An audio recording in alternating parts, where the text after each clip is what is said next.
So hello and welcome to the MyWhoosh Sunday Race Club to May. Amazingly, we are in that sparkly month of May, and hopefully it's going to be plenty sparkling in the studio. There certainly was more than sparkles. There were full-on fireworks last week in our finals, and I have to say, I absolutely loved it. I had a little watch back of some of the finales. My name's Matt Payne. I'm in the studio with Emma Martin as usual. Emma, let's talk about finals first of all. Last week, it was a real barnstormer and a really confused finish for some of the riders. I mean, we were on our toes. The riders really had to keep the wits about them. So really lots of thinking for people as well as really hard riding. Yeah, and we come to expect that from the monthly finals because everything comes out to play that day. You know, it's always an epic course. The teams come together. The riders really want to perform, and they want to perform those team roles and execute that team strategy as well. And it does all come down, which is what makes the finals so special. You know, last week in the women's race, Kate McCarthy, Guerra, and then Alberg finished third in that race, but also took the sprint competition. Tomasi and Holdcroft coming through for the top five. It was absolutely brilliant. And you know what? Just 41 seconds separated the top two teams. And when you think that's the top three riders, times added together, just tells you how close that competition was. It really was exciting. I do love the team dynamic going in there. And while some leaders in sort of the positions won were clear cut, as you say. Some of those gaps were very, very minuscule indeed. And right the way through, because of course 17 prizes available in each race category in each of our races. In the women's race that comes first, each Sunday Race Club, and then in the men's race as well. We're back to the 10 individual prizes this week round. We're on qualifier race number 1. For our women who go first, we're on the Paso Alto course, and I don't think I'm really giving anything away there because everybody who's racing will have already looked at that. But when we look at the climbs and we look at the ascent, it really is a backloaded route, isn't it, today? It is a backloaded route, but it's also a really interesting route because for me, it's the first climb that's really important. The second climb, the gradient is so much shallower that we often see groups stay together. And last week in that final, we saw some of those other categories outside of category 1. We saw some lone riders go clear. We saw some small groups coming into the finish. I expect to see groups coming into the finish today in some of these categories. Well, if you think that you've got two of us for today, I'm going to give you a little spoiler. We're going to introduce somebody else in a little while. You need to stay tuned as we get ready to go racing on qualifier race number 1 for May on the MyWhoosh Sunday Race Club. So don't forget, make sure you follow at MyWhoosh. You may well be following at biking_Emma or at Matt Fixer Payne. You may even have an idea of who is going to be heading your direction very shortly indeed.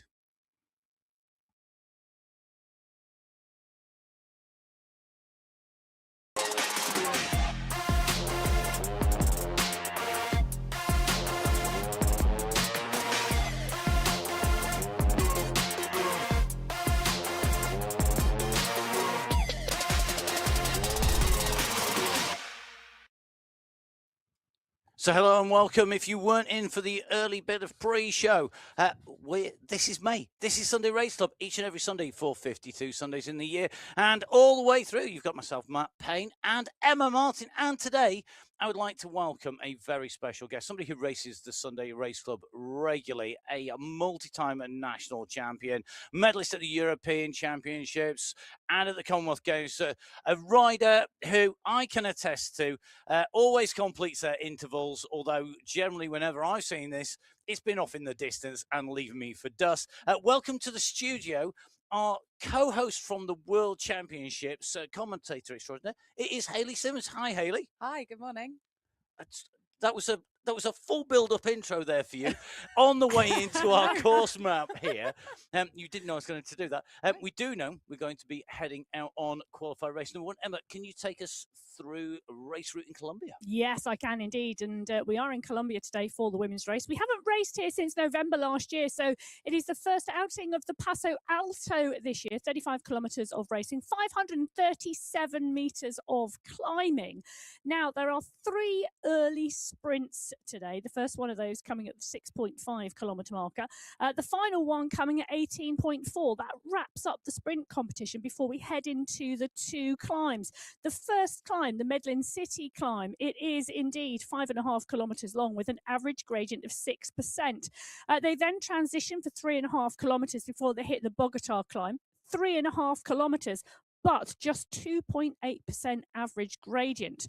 It's going to be a very interesting race out there. There is a headwind in that midsection as well, which is going to influence those sprints today. How do you think this is going to play out, Hayley? It's a really interesting course, and a lot of the times it's been raced before, it's been raced as finals, and we see that lead to very different tactics. I think you're going to get a lot of action early on with these early sprints, and some of the riders who maybe know that they're not, going to compete on the climbs, that they'll try and get a bit of a head start and pick up some of the sprint points. And then I think it's going to break up on that first climb. Oh, I don't think I disagree at all. I think you've got it absolutely spot on as usual. We are going to head out and take a look at our riders. We're going to kick off with Category 6. Now, 22 teams today in our women's racing, but of course no team competition, so no surprises there. Category 6, Emma, some amazing riders. Yeah, just shy of 200 races on the start sheets today in the women's race field. Kati Jaskalainen, who was so strong last month and took a 5th place in that final as well, she is on the start sheets today. So is Zoe Kambaroff. She, for me, has been looking really, really strong. Category 5, moving into them, we have 31 riders on the start sheets today. Who's your pick, Hayley? I think you've got to be looking at Marika Knotzer. She had a really good race last week in the April finals, and it's similar amount of climbing over a similar distance course. So I think that's going to be hotly contested. Well, Category 4, we've got 34 riders on the start sheet today. It's not our biggest race field by a long shot, but Martin Juska is here, Atta Hulper is there. Lazared has gone up as well. Yeah, absolutely. You've had quite a few movements between some of the categories, actually, for the start of May. So it'll be interesting to see how those riders kind of fare as they've moved up or down between the different categories this week. Well, Category 3 is our next race field up, and it is indeed our largest race field of the day. 41 riders on the start sheets. And as you said, Hayley, a lot of movement, and particularly in Category 3. Yeah, you've also got 5 teams in Category 3. So you've got a really stacked field. You've got the Femme Cycling Club. They've got an A team and a B team. Riot also have 3A and 3B. And, of course, the Cycling District team. Yeah, Category 2, our next group of riders on the start sheets in front of us. 34 riders on the start sheets here.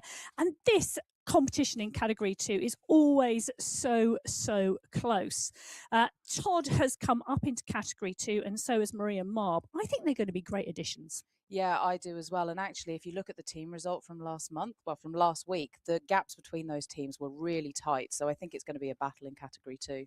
Category 1, 27 riders on the start sheets. Katie Banerjee and Charlotte Lucas up to Category 1 this month. And no Maria Holdcroft today. No, we sometimes see a couple of riders dipping out, especially when we've got a 5-week month, as we do in May. It gives riders a bit more of an opportunity to take a rest or maybe train a little bit more and then come back in for the racing in the future weeks. Well, Kate McCarthy holds a course record at 58 minutes 46 seconds. Let's see if that course record is going to be broken here today. It's time to go racing. We start with Category 6 and work our way to Category 1. It's time to leave the pens here in Colombia on MyWhoosh, on a course that you can go out and ride if you download the app on iOS, on Android, or on Windows. Get yourselves on that start line. You might be leaving with the Category 6, heading out onto the race route. Let's take a look in some more detail at Category 6 as these riders head out from the pens. We're going to head out. We've got quite a distance to our first sprint, the first sprint coming at 6.5 kilometres. So I expect to see this group come together, which is what we're seeing now. For me, Category 6 really interesting when we had the team results. So last week, the FCC Cadence crew taking the team win from Cycling District 6 with the Velocity Vipers behind. 5 teams in the running, Emma. It did change the racing to some degree, how those riders raced on the way in, but some great results there. Yeah, I don't disagree at all. The category 6 for me last month, throughout April and into that final, the competition and the racing was just so close. It really, really was. And then culminating in that April final, the FCC Cadence crew placed their riders third, ninth, and 10th. Cycle District 4th, 5th, and 13th, just 37 seconds separating those two teams in category 6, just shows you how close it was. Jacqueline Kirchner on our screens at the moment, part and parcel of this leading group. Great start. Indeed, Jacqueline Kirchner, who was in that Cherry Pies team last week, has taken 1 win on Sunday Race Club, 1 second place, and 3 third places. So there's lots of potential, I think, for her to be right up there, depending on how this plays out on that run in, because it does make you expend energy. And I think for me, this is one of the things on this course. It's very easy to get sucked into the playing the game of racing, Hayley, here, rather than being smart about saving your energy maybe for later. Yeah, I think you need to kind of, these riders will know what their strengths are, what their weaknesses are. And so for some of these riders who will be looking at the climbs at the end of the course, it'll be about conserving a bit of energy, just staying safe and sitting in for those early sprints, and then using their strength later on in the race when it gets to kind of their territory. Well, just noticing some riders returning to the fold on the Sunday Race Club. Birdie and Driscoll, Fem Cycle Collab, back in the mix. Welcome back, Birdie. Welcome back indeed. We're going to welcome our Category 5 riders onto the course and away from the pens as we go out racing. Already 2/3, there we go, Matt's Mass in operation already. 2/3 of the race fields out of the pens, certainly in terms of numbers of categories, if not in numbers of riders. And you can see already a quick push out from the start here. We did see riders rejoining there in Category 6, and we're not going to necessarily see that with everybody, as we see Rosa Herrera join us on the screens. Rosa, a real multi-talented athlete, the entire commentary box waving at Rosa here from the studios. A rider who I don't think will disappoint on this course. No, she's been going really well, and she's right in the bunch where she needs to be. She's a rider who really races with her head as well as her heart and her legs. Yeah, and she was 5th last week in the April finals race, which was a great result. And we see a very similar amount of elevation in today's course. So I think this is a course that's going to suit her as a rider. I don't disagree at all. And one of the things that's really interesting, and I did notice it in Cat 6, and it's happening again in Cat 5, this is pretty much a tailwind start. It means they're getting up to pace very, very quickly. Angelina Roa on your screens at the moment off the front here, trying to push the pace. Louisa Schultz trying to close it down with Jacqueline Almeida and Rosa Herrera. But we've got riders getting into trouble early on. One rider off the back of the group at the moment on the top right-hand corner of the screen. You can see that clearly. You can, on the top right-hand side of your screen, if you're new to the Sunday Race Club, if you're new to the show, welcome. The top right-hand side, you can see that we have the direction that the wind is blowing. This is directly behind our riders at the moment at 7.8 kilometers an hour. And that means that, in theory, it's less likely that you will be dropped from the group. If you are off the bat, you can get back on, but it doesn't always work that way because the speed then picks up, and then you've got that extra speed, that extra momentum as you keep on moving. 4 of our key riders on screen here in Category 5. Interesting to see Kim Benilla, just a little bit of a stretch of the back just before going back down onto the bars.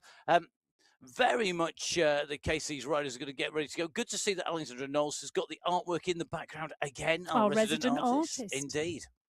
She is indeed, and it is always good to see what artwork she's got displayed, whether it's cycling based or not. Indeed, and you can commission artwork for her. Do get in touch with her. Let's move across from the artists in Category 5 to the riders who are looking to paint a masterpiece on the slopes of the Paso Alto here in Category 4. We're going to see how many times Hayley corrects up today.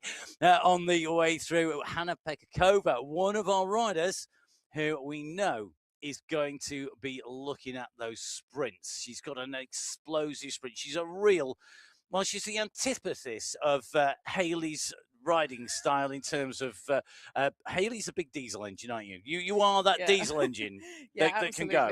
You don't have that explosive sprint, and it is to do with what type of rider you are, isn't it? It's not something you can necessarily always train to be different.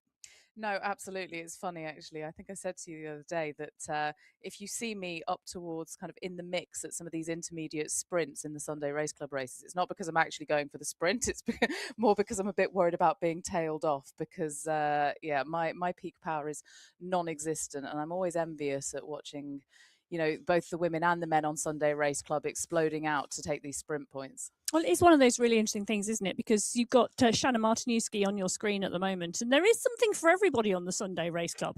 You talk about, having maybe being a time trial specialist and actually being able to push that power for a long period of time, being a short, sharp, high-powered sprinter. The sprint competition, the climbing competition, the overall, and the team competition really does allow people to feel comfortable in their own roles, but also to try something new. Absolutely, there's opportunities for absolutely everyone, and it's because we race every single week and the courses change every single week, and even within a course like today where there are climbs at the end, the 3 sprint points come before that. So actually, it gives the sprinters an opportunity to battle it out before they get to terrain which maybe isn't their favoured terrain. Well, we've got a number of great sprinters in here. We just saw Natalia Ridzik as in avatar form on our screen, somebody who's got a great kick. Sebra El Rey's here, and Sebra always going to be contesting the start there in the Wolfies kit, the distinctive yellow, black, and white of Wolfies who are out and about all around. The UAE helping promote cycling and doing some. I think I saw them actually doing some bike checks out this week out on the roads and out in the venues out and around the UAE. Now, let's go across to Category 3. We're into the second half of race starts here. Category 3 moving up. I've often described recently Category 3 as being the new Category 2, as being one of the most fearsomely contested, the closest of race categories. If there is, it's possible to separate all 6 of our race categories. I'm not sure that it really is. Category 3, really interesting racing for me in the way it plays out. And it's almost getting more tactical as we've moved through the years since the start of January. It seemed to me that it's more nuanced. The sprint competition, the team competition last week, just 26 seconds separated the top 2 teams in Category 3. And you're right about the strength and depth of the race field it is absolutely packed, and it's only more packed today because Anouk Bruget's come down from Category 2, so is Dorothy Gonzalez Rua. Those 2 are seriously going to add to the competitiveness of the sprints in Category 3 today. Helen McKay, Nyquist, those riders who we see, De Pavia, who always go out for the sprints, have got some amazing competition. Rebecca Johnson on our screens at the moment is one of the climbers in Category 3. That's where she excels. And she's going to enjoy the back half of this course today, not necessarily the front-loaded sprints. I would agree with that. I don't know what you think, Hayley. I mean, we see Rebecca Johnson climbing so strongly. Yeah, absolutely. So I think she'll just be keeping an eye on things, making sure that there aren't any splits that go early on in the race. And then when we get to that 22-kilometer mark, 21.9 is where that first climb starts. That's when she'll start to use her strength and maybe try and push on and get a bit of an advantage on that first climb, which is the one that you can make more of a difference on, being that bit steeper. That's the second climb up to the finish is more draftable. So really, if you're wanting to do some damage, it's that first climb where you need to take the advantage. And because we have the climbs competition finishing 500 meters before the summit, it's a great way to combine the 2. I don't think it's any coincidence that Rebecca Johnson's got 9 climb competition jerseys and 7 wins as well on the way through. On your screens at the moment, we're going to go to 2 screens because Category 6 are sprinting on the left-hand side of your screen. This is the run for the line as our Category 2 riders wait to go. Hamilton at the moment ahead of Heron, followed by Jones and Bremner at the moment. So those minor points going to be very closely fought out. No way of getting wrong the leader there, Jessica Hamilton. Fantastic kick off the line, away and through. First point scored by Hamilton. Yeah, the Hamilton, we know she's such a dominant sprinter in Category 6. It is her absolute it is her bag.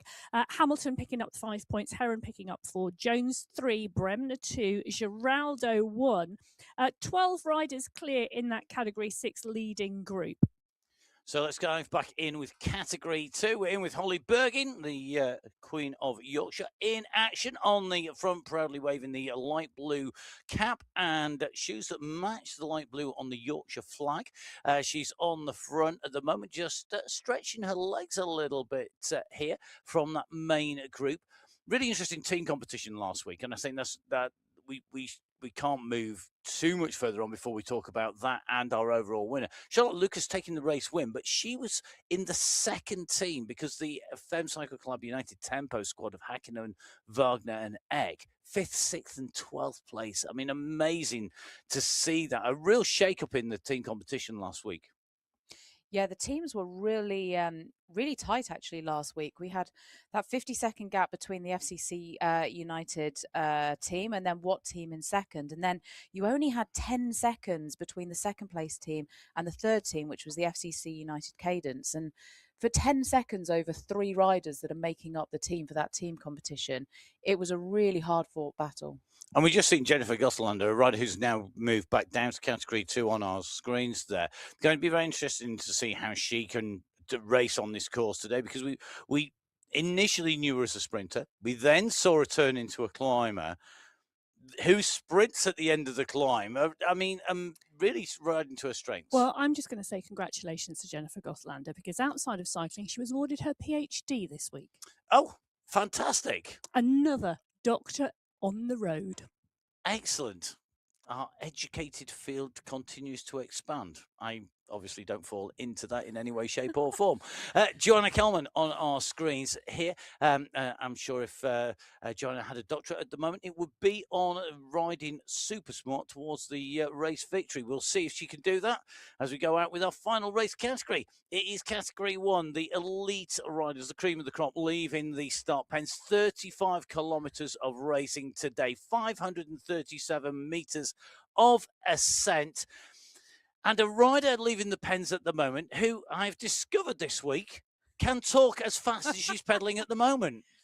Well, a message came through earlier to say we have a plan, and I wasn't sure what the plan was, but maybe this is what the plan was, because yeah, Sophie's really gone out hard at the start of this Category 1 race. So maybe that was the plan that was in action. With I replied to say I'm intrigued. Let's see what happens. And yeah, we've seen a very hard, fast start to this Category 1 race. Oh, well, Sophie Giovanni absolutely dialing it on the front of the Category 1 race. And Stephanie Briggs, the Canadian rider who loves to go for the early sprints, is the rider closing it down. Mika Söderström, also a sprinter, and Elise Gallegos chasing this now. But Giovanni, the rider out of the pen, what a plan if this is it, because all I can say is this has woken up Category 1, the category that normally would have a sedate start. I'm loving that move. And in fact, we've got Sophie Giovanni on our screen at the moment, busy talking to herself there or talking to the rest of the team. What a way to make an impact, moving up into Category 1 and going, hello, everybody, I'm here. And guess what? I'm going to make your life really hard on the race start. It's I absolutely love that almost, it's not like a respect, it's that joie de vivre. There you go. It's that love of racing and going, do you know what? I love racing. I'm going to go I'll tell you race something, this. it's definitely not a lack of respect. It is respect for Category 1, respect for being in the mix, and respect for being of the quality to absolutely decide how the race is going to happen. Question I have is this being hoisted by her own petard here? Has she gone so hard off the start now that the rest of the group of Category 1 come up and she's going, maybe it would have been quick?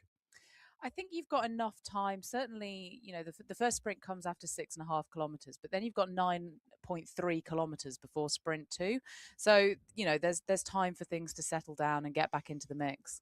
Well, getting into the mix is Natalia Idzik, Hannah-Pekka Kova and Catherine Montoya. Montoya's on our screen at the moment, and we know she can sprint. Look at that determination on her face, but Idzik is leading this out. Pekka Kova, Montoya and Lam Kong as well. The 4 riders coming through there. What an absolute battle in Category 4 for that first sprint checkpoint. And that first sprint checkpoint coming at the 6.5k mark. Our next one at 15.8 and then 18.4. Isaac, Pekakova, Montoya, Kong, and Barad, the riders taking those 5, 4, 3, 2, and 1 points. Those points will be added up during the course of the racing. So at the moment, the leader with that green skin suit is Natalia Isaac in category 4. Let's do a quick recap in category 5. Timmins Cohen took 5 points from Joanna Warren. So Sylvia Timmins Cohen with 5, Joanna Warren with 4, Rosa Herrera with 3, Angelina Roa with 2, and Anya Yaskas with 1 in category 5. In category 6, it was Hamilton, Heron, Jones, Bremner, and Giraldo as we saw going in there. So at the moment, Hamilton leading that sprint competition. None of our riders reached that second sprint marker yet. The next set of riders to reach a sprint mark should be category 3, but category 1 at the moment, well, it's continuing how it started. Alberg and Soderstrom. It's a Swedish duo on the front being chased by the Canadian Briggs. It's all action for category 1, which is maybe not how we normally expect things, especially with this very backloaded course with that climb. So it's been a fast and furious start to this race, which, you know, the impetus for that was Sophie Giovanni attacking straight off the line, and it hasn't settled down at all. Well, interestingly, Kate McCarthy's getting into the mix there as we jump in with category 3, because category 3 are about to hit the first sprint of the day. Rebecca Johnson on the bottom of your screen, Natalie Yaramillo, Dorothy Gonzalez-Rua on the top. And it is Gonzalez-Rua versus Anouk Bruget. Pluta is in there as well as McKay, Reel and Reese. But we've got a 3-up sprint here wide across the road as Gonzalez-Rua, Pluta, Bruget are all dialing into this. Helen McKay kicked at 12.5 watts per kilo from behind, but she could not close that gap. She certainly couldn't, and what a ride there by Gonzalez. We've seen Dorothy so often on the front, kicking super hard there, going in and through, and you can just see getting the 5 points. The speed there looked really high. I thought Johnson was pedaling really hard on the way into that. Never mind the fact that we were then going into the sprint. So Gonzalez Rowe with 5, Pluto with 4, Bruget with 3, McKay with 2, and Real with 1 point. And the challenge when it's that fast is you can be easily dropped off the back of the group. Yeah, absolutely. I think the kind of fortunate thing here for some of the riders who are maybe towards the back of the group is that with that 9.3 kilometer distance before the next sprint, it's more likely that riders will sit up and settle down, which will give those riders who are perhaps struggling a little bit chance to get back in touch. Yeah, so fast. Category 2 at the 5.4 kilometer marker. Let's just remind ourselves that first sprint at 6.5.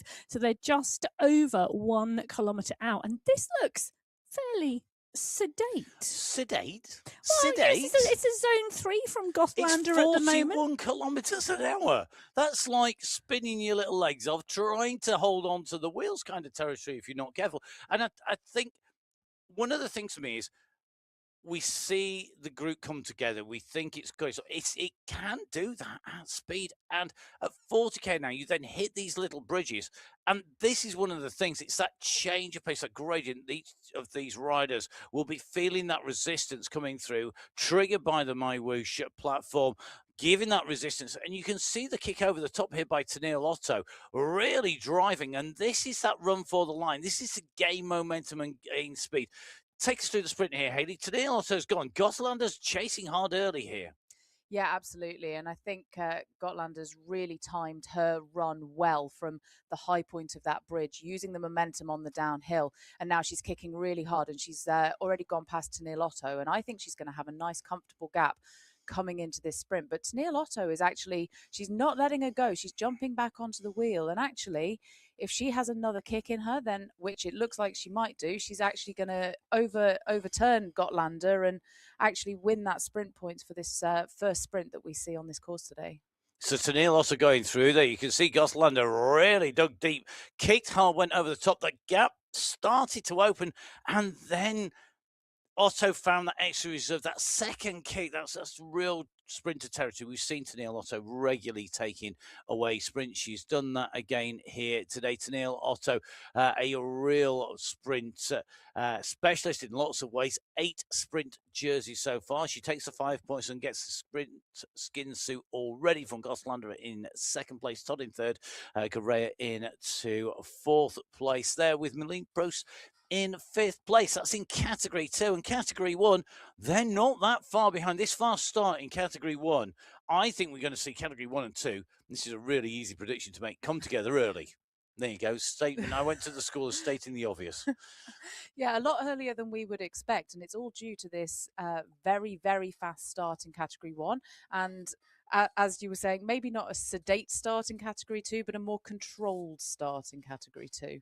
And the difference in the early speed in this opening 6 kilometers is going to mean that we get these two categories come together much earlier than we'd expect. And we saw Tennille Otto sprinting here, Emma, off the front in category 2. Category 1, this is going to be a harder kick. It is going to be a harder kick, but they're leaving it very late at the moment. We are just around 350 metres out. We're in with Tomasi, Coinston, Mayer and Guerra. The legs here and the stretch on the group, we've already got riders in trouble. In fact, it looks like we've got 2 groups on the road with a clear gap, and it is Van Shore that now launches at just shy of 10 watts per kilo. Mika Soderstrom is going to run into her slipstream, but Kelsey J. Van Shore is the rider going. Mika Soderstrom is with her. These 2 riders are going to contend the sprint. Alberg looks like she's trying to pick up the points behind with Coinston and Tomasi, but the damage has already been done to category 1 at the 6.5 kilometre marker. Look at that. That is 2 groups. It's possible that we'll see these groups come back together. Maybe if the race sits up a little bit in between these 2 sprints now, it might give those riders behind a chance to get back on terms. But that's a lot of damage to be done this early on in the category 1 race. It isn't, and I think it's an indication of just how on it this race is, that you've got Francesca Tomasi taking 5th place in the sprint. There's a lot of people here racing hard because they don't want to be dropped out the back and they don't want to get broken clear in the back of that group. Well, the 5 riders on the back in that second group, Schneider, Briggs, Giovanni, Vittori and Larson, they're going to have to work together. It's around 10 seconds, that gap at the moment. The group in front, all 17 of them, well, a little bit more sedate now. Caramello, the rider we're in with at the moment, zone 1, zone 2 in terms of the work that's being done. So they really have sat up post-sprint number 1. So category 1 are riders, the last riders to go through that sprint, last riders to leave the pen. The leaders on the road at the moment are category 6 leaders who left the pens first. A quick heads up, if you've not watched the racing before, all the riders can draft each other irrespective of which race category they are in, and it means that the riders really need to be aware of what's happening around them, not just in their race field, but in the other races. Where are the riders behind? How close are they getting? Will you see a group come past? If you've been setting off early and you've got one of our real elite riders coming up behind you, is that something you can take advantage of? And it's probably something we can cover a little bit later on. For me, I'm really interested in category 6. It's a really compact group here. You've got Kumbarov, Heron in there, Smiths and Bremner's in there, Jeska Leinen's in there, Macheretti's in there as well. It's a good group, isn't it?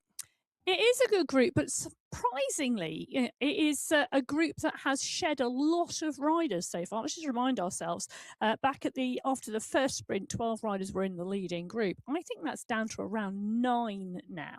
And when you look at the course, it's quite innocuous. There are 1 or 2 bumps along the road, which really are bridges. But Bremner, Mascheretti, Heron, Giraldo, Jaskalainen, Jones, Smithson, these riders making the selection into that front group. So that selection being made as we go down into the subterranean tunnels that take us through from one side of Colombia in this world in MyWhoosh to another. And of course, the designers able to design great racing and riding routes because, of course, this is virtual cycling. This is not necessarily always based on somewhere in the real world. So if you've got a stop sign or a crossroads in your way, you can just go sailing straight through, unlike being out in person. Out on the road. Let's take a look at this group in a little bit more detail here. Barbara Heron has been really riding strongly. She really is one to watch, I think, here today. In terms of those climbs, though, Jones and Kubarov also. Kubarov is on storming form. Kumbarov, yes, she is indeed. She had such strong performances throughout April. She took a 2nd in Qualifier 3. She took a 3rd in Qualifier 1. She really has been in the mix. And she seems to prefer those courses that, well, aren't necessarily long climbs, but are short and steep climbs. It's going to be interesting to see how she goes on the back end of the course today. So category 6 just out of the out of the sunlight and into the shade. Category 5, they're heading into those tunnels. Yeah, I think actually at the moment, Category 5 looks quite under control, whereas Category 6 is obviously broken up a lot. And I think one of the interesting things on this course today is that if we look at the profile, it looks actually very flat up until the point that we reach the base of that first climb. But we saw when we watched the approach to that first sprint that you had that bridge to kick over. And actually, if riders take advantage and really push on that ascent and then keep pushing on the other side and into the sprint, and then the pace doesn't let up, riders can get into difficulty very, very quickly. And I think that's probably what's leading to these groups breaking up. And we do see that those bridges in Colombia, they don't necessarily break the group from the front in terms of someone go away, but what they do tend to do is that attritional element, isn't it? Yeah, you just get riders falling off the back constantly, and all of a sudden you've actually got a select front group of riders. Yeah. I do have to say, I love riding in Colombia. If you actually want to go out and ride on MyWhoosh and you want to pick a course where you can have a more steady state ride, but interspersed with some punchy elements, the bridges in Colombia are absolutely brilliant for sort of 6-second efforts. I think they're good. I like it. I think it's one of my favourite worlds still. I don't know that I should ever ask either of you to pick your favourite world on MyWhoosh. There's so much choice there. Don't forget, you could be on there. You may well find Hayley or Emma or myself riding out and around the worlds of MyWhoosh. You'll also find Emma racing on the Cycling Esports League on a regular basis, dependent on the schedule for commentary. It's been 2 great races so far in the Cycling Esports League. Next race comes up on the 5th of May, and that's going to be at Bruges. It's an individual time trial, so it's based on time. Emma's least favourite discipline in terms of riding and racing, I suspect. The 31k, a whole 3 meters of elevation. So a great one if, like me, you'd rather be powering along the flat rather than suffering behind somebody on the hills. The studio laughs. Thank you very much, folks. I'll tell you something. It's been really good having Hayley out here and picking her brains on the racing. She's been with us for a little while, and great to see what you think about the tactics at play today. I love the fact that we're getting riders kicking out early. Here, we've got Arias going for the sprint here, and you can see behind Jones is just looking to pick up a few more points. Yeah, it's interesting actually, because we saw Jessica Hamilton take the maximum points on that first sprint, but she actually wasn't featuring at the front in this second sprint. So actually, you're going to be looking at the minor places in the sprints that will end up being decisive. And I love the tactics when it comes to the sprint competition, because there is that element of, we know, and the riders know who in each of the groups the key sprinters are, and the ones with the big power engines behind them. But there's also that whole, will they make all 3 sprints? What can we do? How do we back this up? Arias takes 5 points, Jones takes 4, Masciaretti takes 3, Heron takes 2, and Kambarov takes 1. That's going to shake everything up, because Jessica Hamilton, who went through sprint number 1 in the lead and picked up 5 points, isn't in this 9-rider group now. One of the riders to drop off the back of the group during the attacks on those bridges. Let's very quickly bring you an update. After the second sprint in Category 6, as the riders we were just watching, Jones leading 7 points behind Heron with 6. 2 riders with 5 points. That's Hamilton and Arias. Arias, though, taking the win in that last sprint. So really going to be interesting what happens on sprint 3. Let's dive in to the Category 5 riders. The next riders out on race route behind those riders in those purple jerseys. And at the moment, we are on that same run towards the sprint at 15.8k. However, this is broken. This really is fractured. You've got what is effectively a breakaway just with a little gap here. Yes, you actually have those 5 riders just a few seconds ahead of a group behind. So it looks at the moment as though those sprint points will all be distributed amongst these 5 riders up the road. And interestingly, the rider who took the 5 points on sprint number 1, Roja, is in the second group, not the first. Alma Mongeli on your screens at the moment. She is in the 5-rider leading group. And you can see the work that's been done by these riders to make that selection. Mongeli looking focused, but she's looking like she has worked for this position and is rewarded by being in that 5-rider lead group. Schultz, Knowles, Warren, Mongeli and De Silva are the riders in the mix? It's looking like Brooke Samuel is in there as well, and Candice Dobbins. I think they've just made the catch. So they make the catch. Remember, it was Timmons Cohen, Warren Herrera, Roa, and Yaskasa who had taken the points last time around. And now you can see Rosa Herrera out of the saddle. Look at the effort going in. You can see in person what it takes to sprint clear on the front of the group here. Herrera, good point score there. She'll take 5 points. That's going to take it up to 8 points overall. However, it's going to be dependent on what those riders behind did. I think there's going to be a real mix of riders. It is so. Let's bring you the points for that sprint first of all. 5, 4, 3, 2, and 1 points for Herrera, Schultz, Warren, Goodall, and Dobbins. Have you got the overall on those? Yeah, so Rosa Herrera with that fierce acceleration has now snuck into the lead in the sprints competition on 8 points, with only 1 point ahead of Joanna Warren. So it's going to be a really tightly contested final sprint to take that sprint jersey in the Category 5 race. So Category 6 and Category 5 really different, and it's really hard racing over bridges. I mean, it's not something you would normally say, even in Lincolnshire. It's big racing over bridges, but that's what it is here. And it's the bridges that have broken it, and it's changed who's got the legs to take on the sprint. Well, talking about taking on the sprint, Category 4 are rolling towards the second sprint. They are they're around 450 metres out at the moment, and they are 6 riders wide across the road still. Montoya is in the mix. Pekka Kova is there. Lazared, Simkin. They are all hanging and just waiting at the moment. Gina DeGrazia now starting to wind this up. She's heading on to the front. Caroline Manfron as well is starting to move. But the rest of the riders yet to respond. It's going to be interesting to see who comes out of the pack here. It's Natalia Idzik at 11.4 watts per kilo. Gina DeGrazia lifts to 10.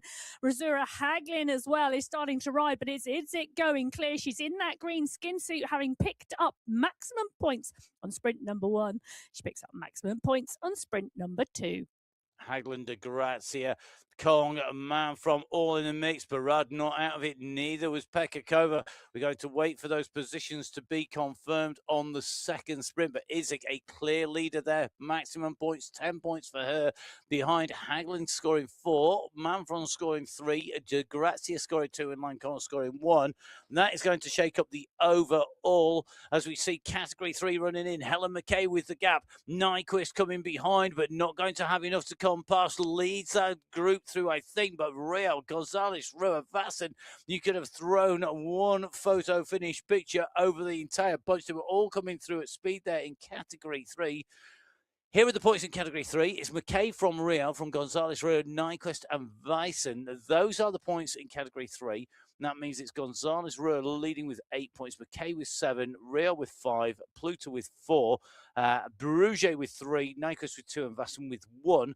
Let's go to Category 4. I'm sure somebody's got it on their screen a bit faster than I have. What's the overall in the Category 4? Yeah, so actually Natalia Idzik has managed to tie up that sprint competition because she's now on 10 points.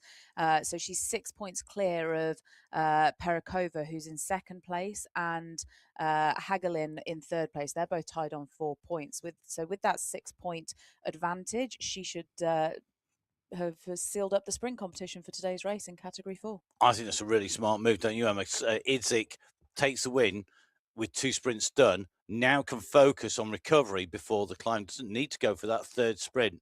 I think you might see her go for that third sprint. Yes, there is. I get there's a checkpoint prize, but you're balancing that. That climb comes. It's what, another 3.5K afterwards. It is another 3.5K after the final sprint, but it does depend on what your target for the race is, and that may well be her target to go for all 3 sprints. But we will see. Silvia Guerrero at the moment leading out the Category 2 pack. They're just coming up to the 15-kilometre mark. There's still 800 metres to go on this sprint. Yeah, so in Category 2, it's quite interesting because the group is still quite compact. We haven't seen that Category 1 race come past them yet, which we thought they might have done, but that shows the Category 1 race has maybe eased off a little bit. But the categories ahead are all closing in on each other, and I think we're going to get a lot of mixed riders when we get to the first climb later on in the race. So at the moment, Sophie Giovanni kicking in category 1, just with that gap on the left-hand side. Right-hand side, remember, it was Otto who stole that sprint from Gothlander, Todd Correa and Proust last time out. Kick on the front in category 2 on the run-in here. Yeah, absolutely. And now we see the acceleration before that green banner. And it's Tennille Otto again and Gotlander. So the two riders we saw battle for that first sprint checkpoint are going head-to-head again for the second sprint checkpoint. And Gotlander's trying to overcome Tennille Otto. And she I think, just about managed it right under the banner. So that was an excellently timed sprint from Gotlander there. I saw Gotlander sit down, and I thought, well, that's going to be it. She's not got the kick, and this is going to be a carbon copy of sprint number 1. But that time round, I think Otto maybe faded a little bit more. We will have to see. So at the moment, we've got 2 different winners of the first place, the checkpoints going through. Gothlander taking this one from Otto, who exchanges her first last time for second this time around. Then Sanchez, Eck and Magnus. Overall, even my maths tells me they must be tied at the top, Otto and Gothlander. Yeah, and I think that's going to mean that that third sprint is extremely tightly contested. That's going to be so interesting to see. I'm just taking a little look at the average watts per kilo, and there's a couple of riders seriously keeping their powder dry in category 2, having got to that point in the race, 0.5 or 0.6 of a watt per kilo lower than Gothlander and Otto. Well, Mika Soderstrom is out front in the category 1 race.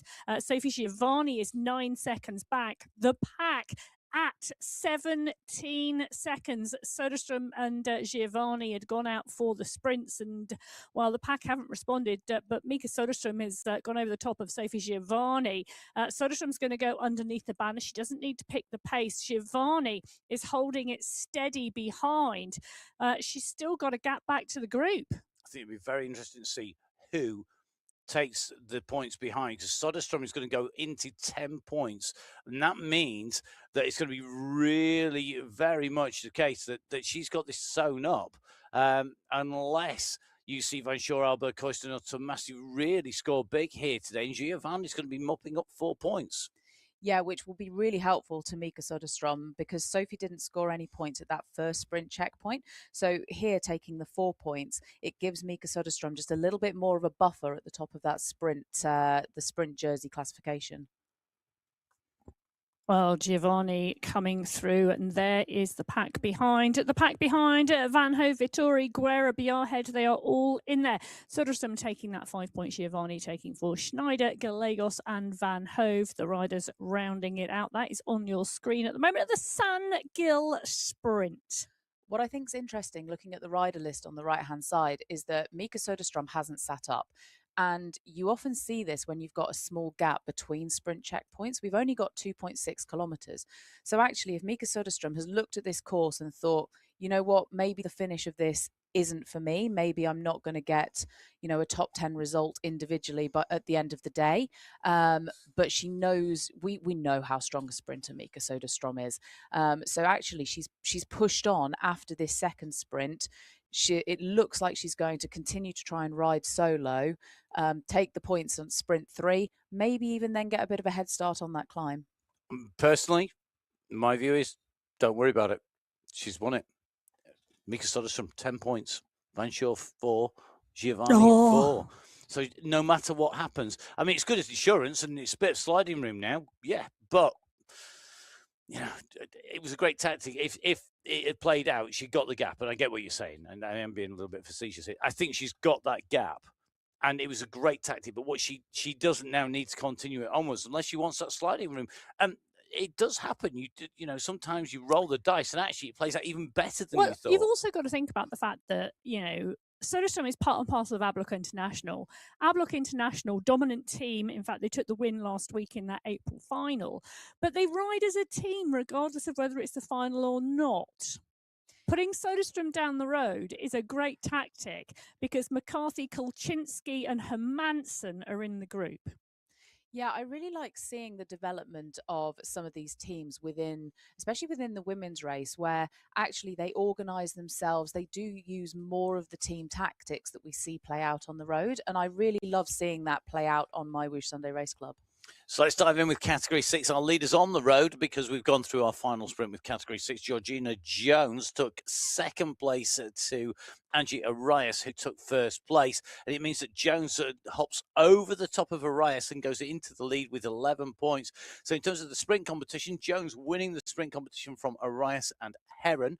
They are the top 3 in the sprint competition. But we're now on to the climb, and Jones is right up in this group as well, because she's in the leading group going on to the climb. It means she's in the prime spot to try and make the most of this climb. Interesting to see how it plays out now. Well, it is interesting to see Smithson and Bremner come to the front. Not surprised at all.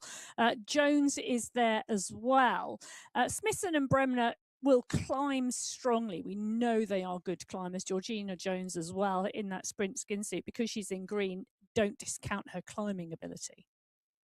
No, and this first climb is really where they're going to make the difference on this course. If they want to be at the front near the finish, they need to be making sure they're staying vigilant and really giving everything on this first climb that we see today, the Medellin City climb. Category 5 is an interesting one. Gabby Marshall out clear at the moment, and solo breakaway already at the 21.7 kilometre marker. She's got 200 metres until she gets to the base of the climb. It's a 16-second gap. 16-second gap by Marshall. Marshall, who took away 2 points in the sprint, has done that driving on from the sprint. That tactic that we talked about not all that long ago, of driving through the sprint and then continuing onwards. And it's got her this gap going on to the climb. In terms of the sprint competition overall, Rosa Herrera sealing the sprint competition in Category 5 from Joanna Warren in second, and Sylvie Timmers-Cohen in third place. And Timmers-Cohen, interestingly, not scoring points after the Amazonia sprint.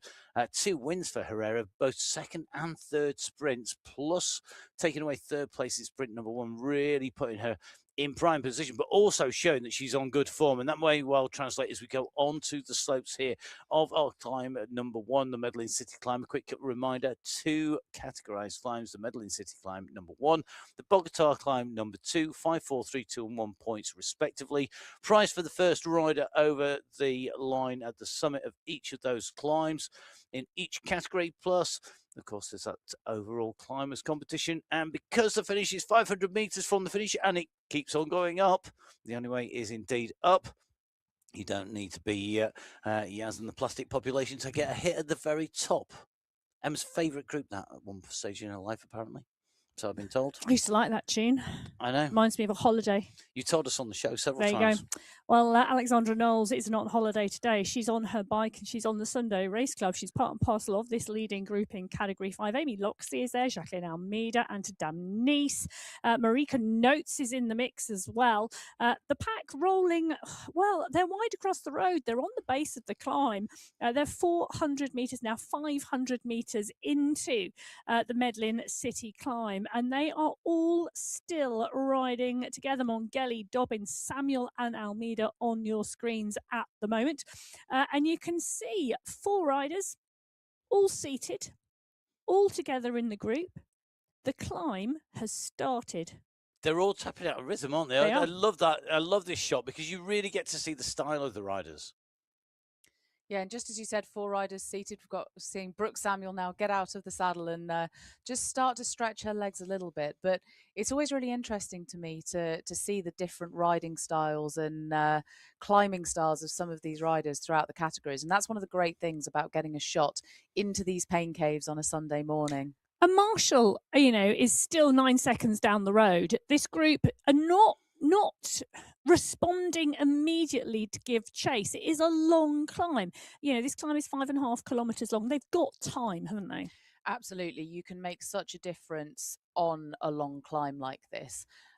So I think at the moment these riders won't be worried about small gaps and they'll just rely on the fact that it's a long enough climb to make a difference. And it's hard because you've got to stay within yourself, haven't you? You've got to actually hold your nerve. You can't push on and put too much of an acceleration in and then 4.5 kilometres down the road you blow yourself. Yeah, absolutely. Let's go on to category 4, onto the slopes of the climb. Let's wrap up that sprint competition first of all. Natalia Idzik, who took sprint number 1 and 2, claiming the overall title, taking 3rd place at our 3rd sprint, the Monpok City Sprint. The win on that sprint going to Rosara Hagelin. Hagelin with a 2nd place on the 2nd sprint, a top spot in the 3rd sprint, maybe ruined the fact she didn't score points in the first of those. But it's Idzik, Hagelin and Manfroni, top 3 in the sprint competition overall in category 4. Onto the slopes, whole different game, I think, in category 4 because it's such a big group here. It really is big. It is huge. Category 4, 26 riders going into the base of the climb together. And, well, they are all now starting to work as category 3 close it down as well. Yeah, and this is where you see maybe some different tactics play out. We might see some of the category 4 riders try to see if they can stay with the category 3 riders. But the risk in that, going back to what you were saying before, is if you extend yourself too much too early on these lower slopes, then you'll suffer at the top, and that'll make much more of a difference.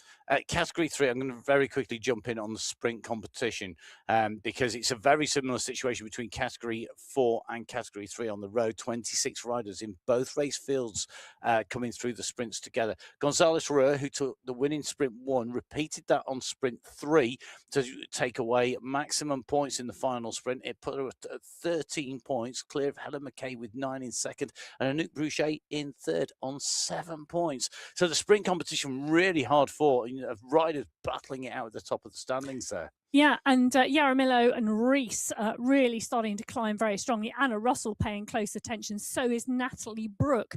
Those 4 riders at the front of the Category 3 race, but riders still in Category 3 working their way through that Category 4 pack. And at this point in the race, there's that moment of potential confusion. You know, if you're in this lead group of Category 3 riders who have managed to go clear of the Category 4 bunch, you know, being further back in that category group and still having to work your way through, it's just a couple of seconds can make all the difference.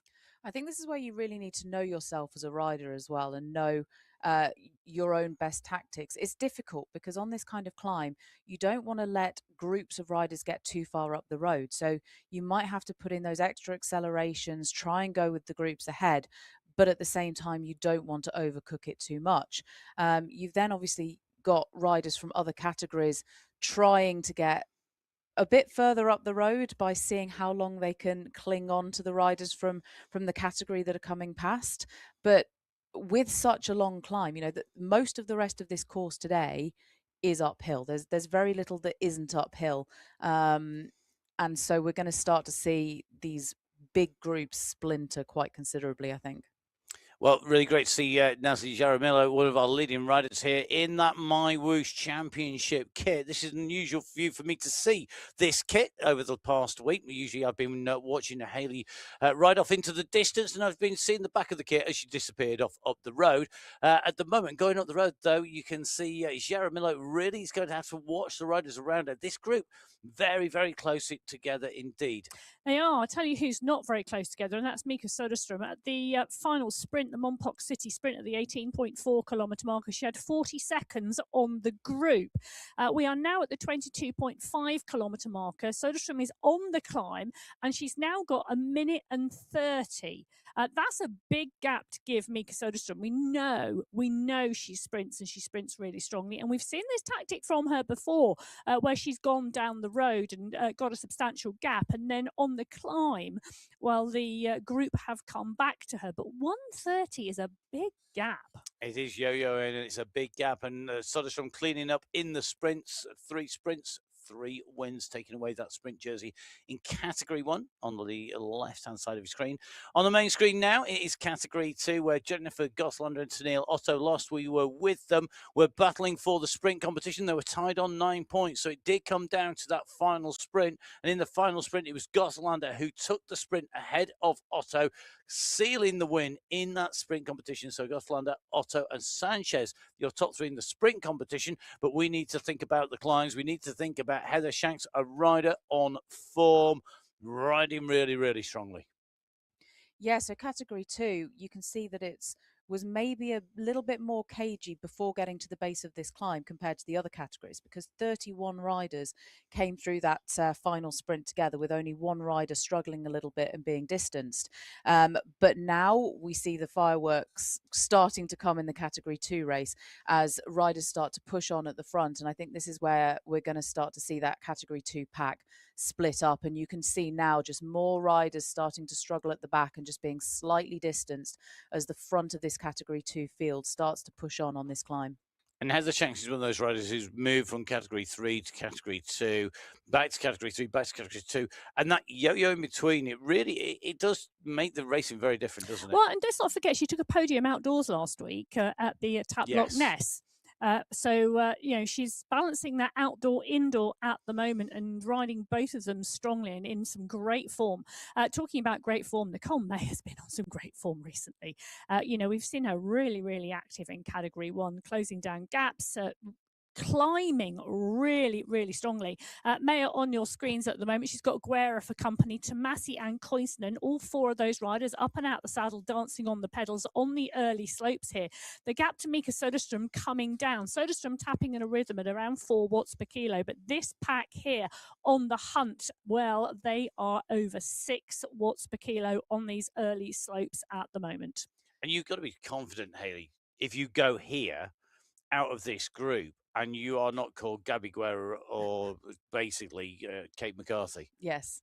Yeah, I think it's a really good tactic from someone like Mika to have got that advantage early, because it means that she can ride at her pace on this climb, and she doesn't have to try and respond to attacks by Kate McCarthy, by Gabby Guerra. She can tap out her own rhythm. One of my old teammates used to say, if you haven't got the legs, go before the pop. So getting a bit of an advantage earlier on in the race, being able to kind of control yourself a little bit, ride a little bit more within yourself, and then seeing if the pack do come past you later on, hopefully having a little bit left to jump on the back of the train of the riders coming past you. Our Category 1 train is on its way. Mina Koisonen, Elise Gallegos, Gabby Guerra, Francesca Tomasi, Van Shaw, Kulczynski. They're all in there at the moment. It's Nicole Mayer setting the pace on the front. But Camilla Alberg is about to come up on to the side of her. And so is the world champion, Kate McCarthy. You saw Guerra move and instantly McCarthy went with her. There was no way that she was going to let there be a little bit of a drift, give away any kind of room for maneuver. You can see Tomasi right in the mix after being right up there early on in the sprints and really paying attention. Clearly fancies today's course. I think that for me is one of those key indicators. When you see somebody who's a climber, who you know can climb, really paying attention at the front of the race, it means they want this. Guerra now leading, gone over the top of Alberg. The chase is on. McCarthy is there, matching a pedal stroke for pedal stroke at the moment. The gap to Soderstrom is tumbling down now with this injection of pace up here. Soderstrom is going to be in front. There's a green jersey just ahead of the red, for those of you watching in colour and not in black and white. Well, one of the things I'm really loving about Category 1 at the moment is the rise of the 4 climbers. Tomasi on your screen at the moment, the Italian climber. She is so strong. Alberg, the Swedish climber. Tomasi and Alberg went head-to-head at the World Championships for that bronze medal, and it was an amazing battle. Guerra and McCarthy, the 4 of them, week in, week out on the climbs at the moment. And let's not forget Elise Gallegos as well, the rider from the USA, has been on some superb form and getting in the mix too. Yeah, I think it's going to be really exciting to see what happens later on in that Category 1 race. But at the front of the Category 3 race, it's really pushing on this climb. And what was a big group at the base of the climb is now completely fractured. And you've got these small pockets of riders working their way past the categories that started ahead. So as these riders make the way up, remember, all the riders out of the pens in each category at separate times. Category 6, the first out, but Category 3, who followed would be a fair few minutes behind, now making their way to the very front of this race, which means Category 3 have caught Category 4, 5, and now 6. And the pressure is on. McLeod leading them. Reese followed by Jaramillo. Russell in the mix. So is Brooke. luck as well in this Category 3 race. Yeah, Category 6, Barbara Heron leading that at the moment. Liz Smithson just seconds off her wheel. That Category 6 battle is going to continue. Well, the battle in Category 1 is on now because Mika Soderstrom has been reeled into the group, and Kate McCarthy, the world champion, is tapping her own rhythm. She's sitting at just over 6 watts per kilo. Guerra 2 seconds back, just under 6 watts per kilo to Massey and Olberg, Kulczynski and Klingston Mayer. Well, you can see the stretch on that group. Tomasi riding away from that small group behind. At Category 1, they were together at the base of the climb. They're not anymore. So when this course was raced in the November finals, in Category 1, we saw Kate McCarthy win on that occasion with a 1 minute and 6 second advantage over Gabby Guerra. And then it was Francesca Tomasi that was in third place. And those are the 3 riders that we're now seeing coming to the fore today. So will we get a repeat of that November podium? Oh, the question is, can Kate McCarthy beat her own course record, 58 minutes, 46 seconds? I think there's been some. I mean, there was a fast start in Category 1, but they did settle. So many questions, and only one way to find out the answers, and that is to Stay stay with us tuned. right the way to the end of the women's race, where we'll be bringing you as much of the race action as we can physically get onto our screens in one go with all 6 race categories out there. We'll be bringing you the overall results that go over the line, and then we'll be dialing it down into the results as we go through them category by category. And of course, don't forget the results on MyWhoosh.com. And at the moment, unofficial, they will be stamped official when all of the verification process is done. And then we'll be moving on to the men's race, which follows a little bit later on today with our riders out on course. And again, the same format on the way through 6 race categories, equal prize money between the men's and women's race categories out on the courses here on MyWhoosh. In with category 2 here as they make the way up here. And at the moment, this is still a good group. We're not seeing maybe that same fracture that we've seen from the world champion McCarthy opening up the gap on the riders behind, really coming clear. It's about keeping that pressure on, though. You don't want to lose time at any point. It's so difficult to make it up. Absolutely, and I think it's on this first climb is where it's really, really important to not lose time, because that second climb that we see later in the race into the finish, it's only an average gradient of 2.8%, which means it's draftable.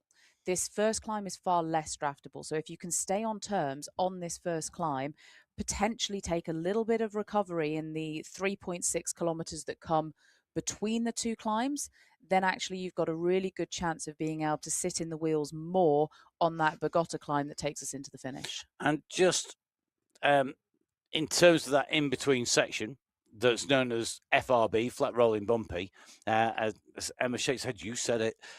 It's a many moons ago. Many years ago, if you can find which show it is, because I had a little search for it the other day. I bet you couldn't find it, could you? No, it's a long way back.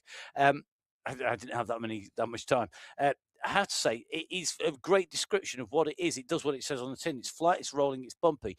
It breaks up the rhythm. So whilst you can recover, I'm not sure when you're racing, it's that straightforward to recover on there. No, absolutely not, because there's a lot more flat, and even though it looks easier on paper, you've got 0.6 kilometers of ascent thrown in the middle of there, mostly flat, and only a little bit of downhill where you might be able to take the pressure off the pedals a little bit. So some riders could use it as an opportunity to push on. Other riders might try and take a bit of recovery. And of course, the added complication now compared to when this course was last ridden in November is we have the wind. So you've got wind as an extra factor to think about. Are we riding into a headwind? There's quite a lot of crosswind on that section, actually, on that flat rolling bumpy section. Well, interestingly, Kate McCarthy is carving her way through the race field on the Medellin City climb. She's worked her way up nearly into the top 30 riders on the road at the moment. And I'm sitting here trying to work this out because there's around 900 meters to go for McCarthy till she gets to the top of the Medellin City climb and onto the FRB. But I'm wondering, she could potentially close this down on this climb and go into the Bogota climb in the lead on the road. Now, that would be a very, very early catch to the top of the race field. Look at that. It's around 350 meters that she is off the front of the race. It is, but I think this is, if I was Nasli Jaramillo here, this is exactly what I would want to do. Really push now, because if she can go with Kate get some assistance from Kate, because she's caught by Kate over the top of the climb, she can get into that slipstream. She's banking on the fact that the rest of that group will not be in the slipstream as they go over the top. So at the moment, it's Jaramillo who is leading the way up the climb here, making her way up on to the checkpoint. The checkpoint is going to be key here today. 5 points in the climbs competition. The polka dot skin suit in category 3 goes to Jaramillo. The big question will be, of the riders behind, can anybody do the business and get into the slipstream? Kate McCarthy is coming in at speed. I don't think she's going to catch them before the top, and it does mean that the group will have the advantage of seeing the express train of McCarthy coming through with the potential to jump on board. Yeah, those 5 riders already through and across the line. Jaramillo with 9 seconds on Russell, Reese and Brooks. McLeod 13 seconds behind Jaramillo. That was actually a great ride by Nasli Jaramillo, because there was a point earlier on in that climb where she looked like she was just struggling a little bit to get onto the tails of a group of 5 riders in front of her. And not only did she do that, she's then overthrown them and managed to crest that climb solo. Well, the category 4 leader just coming in is Lorena Beltran. She's going to go underneath the banner, but Kate McCarthy has already progressed. In fact, McCarthy was the 9th rider through. She's now in 8th position on the road.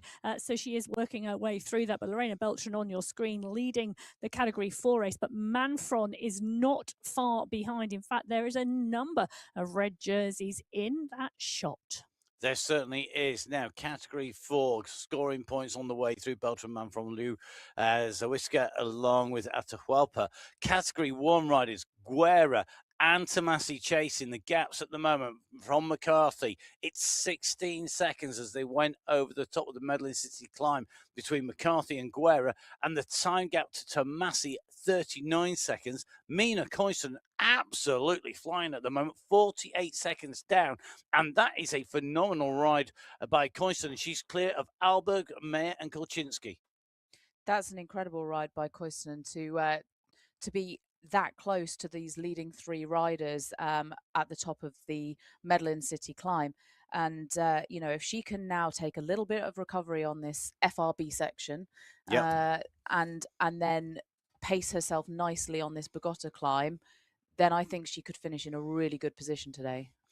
So our riders making the way on to our final climb. The final climb, 3.5 kilometers long, finishing in terms of the checkpoint, 500 meters before the finish. It still goes up. It's a tricky race finish to judge because it is on those sweeping bends going up, heading out of Bogota, going up into the climbing, going up onto those slopes. So you've got to get it right. You've got to get that timing right. The easiest way to do it, to get the timing right, is to be solo. Easy in terms of theory, hard in terms of practice. But at the moment, we are seeing a lot of individual riders. Guerra, left-hand side of your screen, looking at the moment like she really has got the bit between her teeth, motoring her way through here, really trying to drive that momentum on. Yeah, it's interesting. Category 2, 2 riders clear with 8 riders chasing, 11 seconds that gap. That could come back together and we could see a group of 10 riders in Category 2. In terms of other groups out there on the road, Category 4, 8 riders going underneath that polka dot banner together. So we've got an 8-rider leading group in Category 4. Category 6, yep, we've got Heron off the front, Kambara and Masciaretti chasing behind, but they are 24 seconds back. Solo leader in Category 5 and Category 1. And it's Anne-Marie Gaini who's leading in Category 5, ahead of Mongeli, Nuts, Goodall, Velholm. at the moment. The group behind of Notes, Goodall, Wilhelm, and Elsa all pretty much together. Yeah, category 3, the 5 riders who we saw go through. Yaramillo had a 9-second gap. She was chased by 4 riders. All 5 of those riders back together again. So Yaramillo, Russell, Rees, Brooks, and McLeod leading the category 3 race. Hayley, can I ask you a question? If you're in this group and you've seen Jaramillo go clear on the climb, you know she's got the climbing legs on today. She's really climbing well. What's your tactics here? What would you be doing on this section maybe that could change that when you go to the next climb? Is there anything? I mean, if Jaramillo has the best climbing legs of the group, then that's always a bit of a worry. But it's a different climb, this final climb into the finish. The other complicating factor, although they're not listed as the same team on this start sheet today, Kate McLeod and Nasli Yaramillo were teammates in that Globetrotters team at the end of last month. So if there's some communication between the two of them, then maybe they could work together and see if they have that discussion and say, well, Yaramillo has the better climbing legs today, Kate could act as a teammate and help her towards today's finish.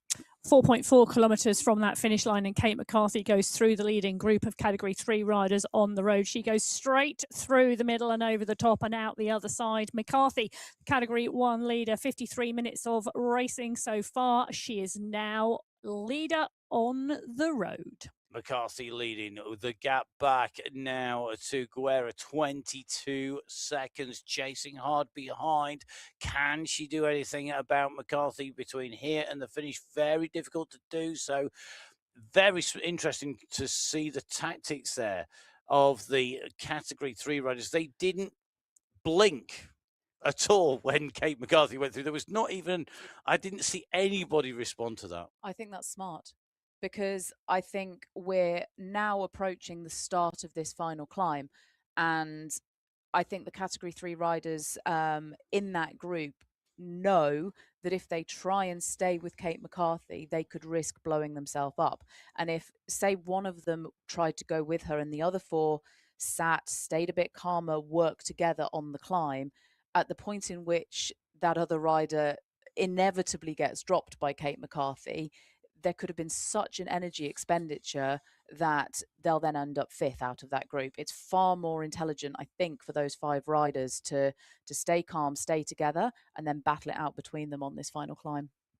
One of the things I think is also really interesting, and I am just going to make, and I don't normally do this, make a comparison between the women's race and the men's race. Ooh. I think if we were watching the men's race and we had 5 Category 3 riders and Jason Osborne went through, one of the Category 3 riders would try and go. 100%. Such a different mental approach to racing between the women's racing and the men's racing. And I'm not saying one's better than the other. I'm just saying we see different strategies employed. But at the moment, Gabby Guerra and Nasli Yaramillo are on your screen. They are in their pain caves on the left-hand side. On the right-hand side, well, they are, well, I'm about to say they are next to each other, because Guerra is about to come into shot. She's just behind that group of Category 3 riders. Yaramillo on the back of the bunch at the moment, taking the most draft. Guerra closing it down. She's 6 seconds. It's Yaramillo she has got in sight at the moment. And one of the things I love about watching Gabby Guerra race, it doesn't matter where she is. When the motor is open and she is moving strongly, she just works so hard to the finish line. There's never a moment where she lets off. No, and it doesn't matter what the course is doing either. You see some of these courses that you think might not suit her so much in terms of, one of those more sprinty courses, but she's always aggressive. She always attacks, and she always gives everything she's got. Very interesting. I agree 100%. I mean, you could never doubt the work ethic of Gabby Guerra. She's coming up here on Jaramillo, and Jaramillo is being dropped from this group at the moment. She needs to make the most of having Guerra coming through and past. I mean, you can see the speed. Jaramillo is doing 30k an hour, and that little bit of draft she got there, maybe just helping her close that gap down. But up the road, McLeod has opened the gap. She's the one who's instigated the move that has really put Gerard Miller under pressure. And now she's got Guerra coming past. Can McLeod respond to this? Interesting to see. I think there's a little bit of a kick coming here from McLeod. There is. She's just lifted up the pace here. She's trying to use that little bit of impetus to keep her clear.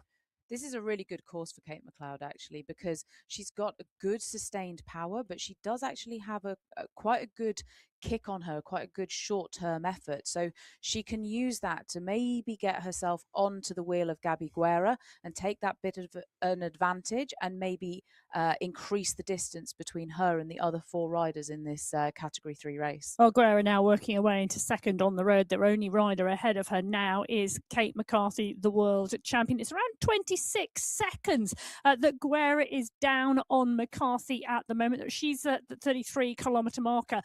Kate McCarthy around 250 metres up the road.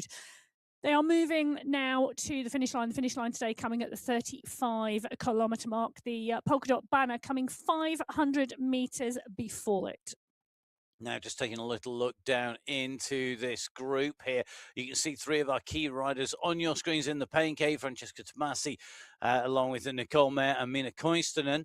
And then the riders on the left-hand side in person, their avatars in this block here at the moment in terms of Mayer and Koistunen. Tomasi's in there as well. So it really has come together. I mean, we saw Tomasi and Koistunen behind. They had the gap at the top of the Medellin City climb.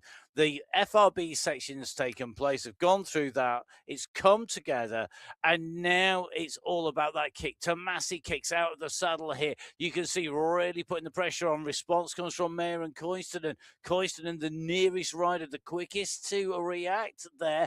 And at the moment, Tomasi is not snapping the elastic. No, she's not at all. And you can see, even though they're on this climb, the speed at the moment is 37, 38 kilometers an hour. And that shows you just how draftable this final climb is. So really, if you were going to do damage and split the race into smaller groups, that had to be done on that first climb. And now it's going to be much more tactical. We're going to see attacks out of this group and other riders jumping onto the wheel as quickly as possible. Yeah, really interesting. Francesca Tomasi just coming up onto the wheels and waiting for her power numbers to go green, and then coming off of that power a little, because at the moment the 3 riders at the front of this pack, Olberg, Koistunen and Tomasi, there we go, Tomasi just going back into the draft. You really want the wheel as much as possible at this point in the race. Yeah, so even when we get to the climb checkpoint, we've got 500 meters left of racing, still at 4.4%. But again, that's not steep enough to make a massive difference. So if the riders have something left, then we could see sprints from smaller groups. No need to sprint for Kate McCarthy. The world champion goes underneath the polka dot banner at the top of the Bogota climb segment. That's run up the climb, adding another 5 points, maximum points. Very clear winner in that competition. And now it's all about the run for the line. It's all about the run to the finish here. McCarthy, though, 33 seconds clear. Clearly coming back to her best. Yes, she's going to take the right-hand bend. She's going to sweep around the corner here in Colombia on the Paso Alto course. The course record is not going to go today, but Kate McCarthy has shown her class. She went clear of the race field on the climb early on and worked her way through the earlier starting race fields. The UCI banner comes into sight, and the world champion wearing the polka dot skin suit is going to go under it in one. Kate McCarthy takes the win today on the MyWhoosh Sunday Race Club. 62 wins in 82 participations. Gabby Guerra comes around that right-hand turn. We can see her on the screen, up and out the saddle, driving towards the line. The pace is not let off for Guerra, not until she's underneath that UCI banner, and she's going to be there very, very shortly to take second place today on the Sunday Race Club. Qualifier 1 in May. Oh, the battle is on behind, I tell you. Tomasi and Olberg, Koivunen and Kulczynski. Francesca Tomasi has gone clear of the group behind. She's pushed on the final stages of this climb today here in Colombia. Tomasi is going to tap her way to a third place today on the Sunday Race Club. Brilliant racing from Francesca Tomasi. The battle is on. Koivunen, Olberg, Kulczynski behind, but Tomasi takes third place today. Kristen Kulczynski is in the mix, but so is Camilla Ahlberg. But it's Mina Koivunen who's going to take fourth today. Ahlberg will take fifth, Kulczynski sixth. And Kate McLeod has done the business in Category 3. Under the UCI banner she goes, ahead of Yaramillo and Reese to take first place in Category 3. Fourth win for Kate McLeod here. Great ride by her. Category 4, they're not far from the line either. At the moment, it's Barand who's leading this out. Yeah, it is indeed. And Barard just battling this. She's 12 seconds clear of Caroline Manfron. Lorena Beltran is locked with Manfron behind, but Barard is going to be the first rider in Category 4 to see the UCI banner when she gets around this right-hand corner. That 12 seconds is going to give her a clear sight of the finish line ahead of the rest of that race field, who are going to be battling behind, I tell you, for those lower places, because that is a good-sized group coming through. But Marie-Pierre Barard in Category 4, the Canadian rider, she sees the UCI banner. The Category 1 riders finishing around her are not going to matter to her, because Barard is going to take the win today in Category 4. Congratulations to Marie-Pierre Barard, her first win on the MyWhoosh Sunday Race Club after taking a second place previously. She's opened the can of winning. Will it continue to give? We will see. Yeah, Shanna Martinuska, part and parcel of this chase group, but Ting Louis, Lorena Beltran, Atta Hulper and Manfron battling it out. It was Lou who took the second place from Beltran, Atta Hulper and Manfron rounding out the top 5. Yeah, and in the Category 5 race, we've got a really good gap here for Anne-Marie Guiney. She's got a nice 30-second buffer over Palma Monganelli. This race has really split up, actually. So we see riders in individuals in this kind of top 3 of the women's Category 5 race, and now it's just a final 400-meter push to the line in that race. Yeah, Barbara Heron also coming through at that point in the Category 6 race. She's leading that from Kumbarov by around 30 seconds at the moment. So solo riders leading Category 5 and Category 6.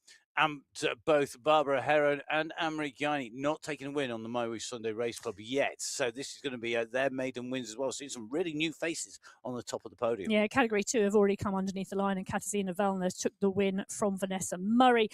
Magnus, Otto and Gourea rounding out the top 5 in Category 2.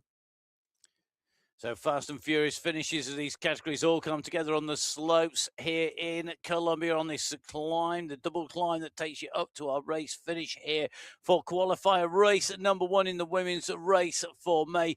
Guiney leading Category 5. That gap to Mongelli stable at 30 seconds.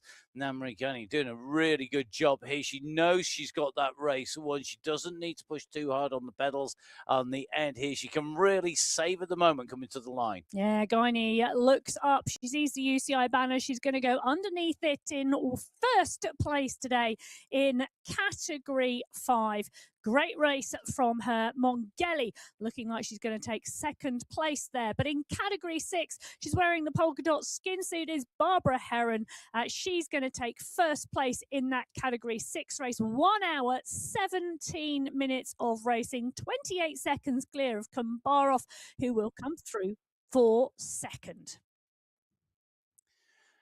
So fantastic racing by our riders here. Let's take a look at the main overall results first of all as these riders make their way into the finish. Before we dive in a little bit more detail into those individual results, the slopes of Colombia never disappoint, and we've seen a really almost a carbon copy of our top three here, Emma. Yes, Kate McCarthy taking that win in 1 hour and 24 seconds, 27 seconds ahead of Gabby Guerra. Francesca Tomasi coming through for third, Koistinen, Ulberg, and then three riders from the USA in quick succession, Kolczynski, Meyer, and Gallegos. Van Shaw picking up that green skin suit, that sprint competition, and taking 9th place today. Really interesting to see the way that that's played out behind in terms of seeing climbers like Kristen Kolczynski coming right up there. A little bit further down, just seeing our Category 2 riders coming in over the line there. Murray, really, I mean, we have Vanessa Murray down as a superb sprinter, really climbing well as well. Yes, Vellner taking the win there. Giovanni, Murray, Magnus Larsson, Otto Guerrea. They were all in there, and it was fairly close, in the end.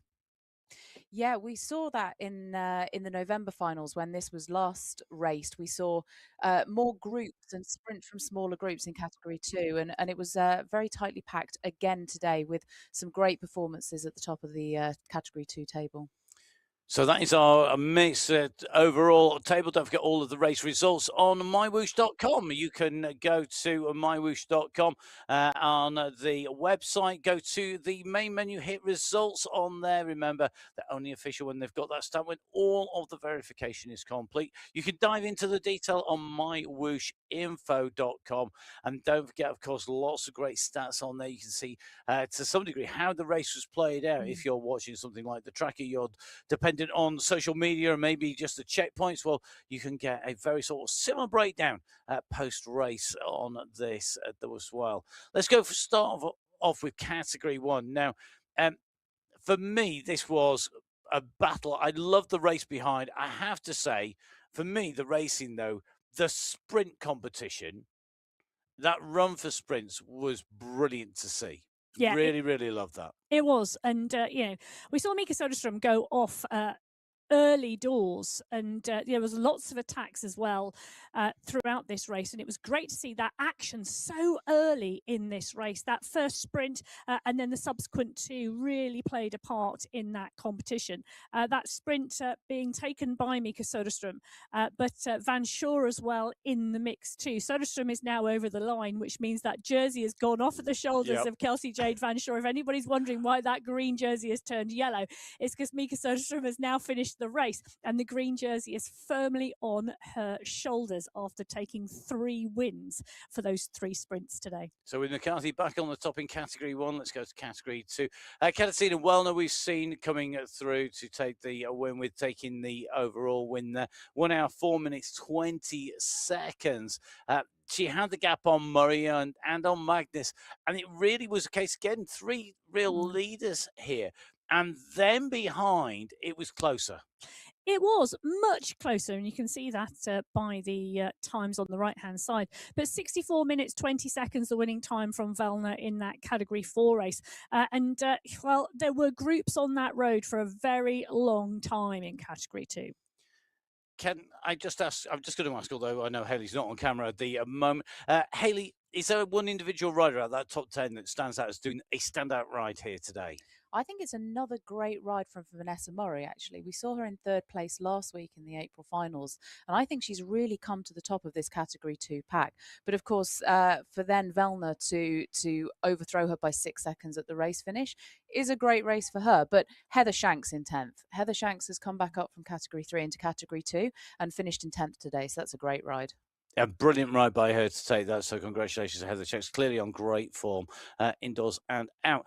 Kate McLeod, what a win for her in Category 3. You got to feel for Jaramillo there. With the climb's jersey, just not quite able to match the pace of McLeod on that last climb and getting overhauled by Russell at the end. I was going to say, what a ride from Anna Russell to come through from that group to, well, look at the times there. 66 minutes, 39 seconds, 0.3. 39 minutes, 0.4, 39 minutes, 0.4. It was an absolute battle between those three riders for that finish line. And Anna Russell is the rider who got second place today, and well deserved. Yara Miller, we saw her do so much work to take that polka dot skin suit, and she does go away with that climbing competition and third place. Ruti Rees was that extra rider in there, but some great rides below as well. Look at that top 10. Laura Vanenpark, can I just say, you know, she has returned to racing on the Sunday Race Club after having an addition to the family last year. And we've seen her slowly climbing through the categories, and now she's top 10 in category 3. There's more sleep, maybe. Maybe that makes all the difference when you've got a young family. It's, I struggle through it. Now, let's go into category 4. This was great racing here. Marie-Pierre Barad taking away the win. Ting Lu chasing it and going through, taking that second place. A real battle, though, really. Second down there, all the way to 7th place. That was wide open. And we know how much time gaps open on the end of the climb. Yes. But even, you know, when you get down to 9th and 10th place, they are not that far back. You know, Geneva Ellis has put in a fabulous ride for 9th place today. Yep. Great ride by her to go into that 9th place. Brianna Samuel rounding out our top 10 in category 4. So 4 categories complete in terms of top 10s. Let's go to category 5. Another debut victory. Emery Guiney taking away top spot. Alma Mongelli chasing all the way to the finish, though. We know she's not going to give up. And Marika Notes continuing the good form that we've seen. Amy Loxley, good ride by her. Really, I think she's progressing well. And Candice Dobbins, after going for sprints and really racing well, inside the top 10. Yes, some brilliant rides there. Aileen Francisco de Silva as well in 9th place. And again, just look how close that battle she had with Maria Wilhelm in 8th. So what I'm loving to see today is those small battles within the race. And we're really seeing clear evidence that there are people racing each other right the way through the fields. We've got 5 categories done. Category 6 are our last category, where we will be looking for our top 10. Whilst we just wait for that to be completed as they come in towards the line, I am going to remind you, don't forget, this is just a small snapshot of all of the riders on the Sunday Race Club. We've got a huge race field. And what I love is the fact that riders set out, and some of these riders will know that they're going to be on these slopes a lot longer than the leaders coming through. And we do focus on the leaders, but it's a huge racing community. And one of the things I've noticed over this last week of being joined by Hayley at the studios over the past week is that community doesn't stop when we get over the line on a Sunday. It continues 24/7 pretty much on the social media, on the chat. And Hayley, I think probably I'm not wrong in this, am I? It is something. It's so much more than just a top 10, and it's so much more than just a Sunday afternoon or a Sunday morning or whenever it is that people are racing. Absolutely. I think some of what I actually find amazing, I've been racing the Sunday Race Club now for pretty much a year. And some of my closest friends that I speak to so often are riders that maybe I've not met in person or met once or twice. And it's that sense of community and fighting for the same thing week in, week out. Well, Barbara Heron did the business in category 6, and she took that win in solo style. Zoe Kambarov took second, and we've been talking about her. She's had a phenomenal run over the last 4 weeks. Masciaretti came through for third. Smithson, who we saw go with that group early on, took fourth, and Georgina Jones, look at that, 5th place and the sprint jersey. Great result to get a sprint jersey and to be inside the top 5. Our category 6 riders battling through.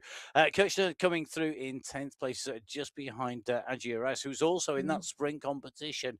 Bremner climbing in well, as you suggested, Liz Smithson up inside the top 5, their 4th position. Those are the riders in the individual categories. You can get all of the details on MyWhoosh.com, so make sure that you go online, download the app on iOS, on Android, or on Windows. Get on board. You could be racing. The Apex Racing League is going to be up and running. Don't forget, we've got the missions as well. My favourite tour, I'm not sure I dare say this here in the studios in France. Actually, my favourite tour is the Giro. I'll whisper it quietly. It's not the Tour de France. It is the Giro. And it is Giro. It's May. It's the time to race for pink. So there is a mission, 3 weeks of riding missions. There's a week to catch up on everything. You can find all the details, not just on the web pages, but on social media. So do give the riders as well as MyWhoosh. Follow us at MyWhoosh on social media, on Facebook and on Instagram. You can follow Emma at biking_Emma. Hayley, where can we follow you? Also on Instagram at Hayley R. Simmons. Yeah, you can find me there. And of course, you can follow me at Matt Fixer Payne as well. We would love you to be with us for the men's race, which is coming up very shortly. Just looking ahead, Emma, to the racing that we've got coming up for the men's race. It's going to be interesting because of the way that this course plays out coming up. Is there anything particular looking forward to? The return of Jason Osborne as a very strong rider has been amplified by the type of courses we've had finishing with climbs. We don't have that. We've got a long run from our main climb to the finish. Well, and the thing I think we should be looking forward to in the men's race is the fact that it is fairly flat. And actually, I think it's going to be all about the sprint finish. We will see if it's going to be a full-on sprint finish. You'll see if we can keep up here in the studio very shortly indeed. So we're going to leave you with a little bit of the race action until we are back for that men's race here on MyWhoosh. Make sure you subscribe, click that button on YouTube or on wherever you're watching, basically. We would love you to be with us all the way through the year, whether that's on Twitch TV or YouTube or wherever it is. It's going to be time for us to go, so get yourselves rehydrated, refueled. We're going to be doing the same. But from myself, Matt Payne, from Emma Martin and Hayley Simmons, stay safe. We'll see you in a short while. Until then, goodbye.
So hello and welcome back to the MyWhoosh Sunday Race Club with me, Matt Payne, and here in the studio with me, Emma Martin. And if you were here for the women's race, which I'm sure every single one of you were, you'll know that Hayley Simmons is also with us here in the studios at the moment, being allocated the most important job, and that's actually trying to keep up with all the riders, both post-women's race and pre-men's race.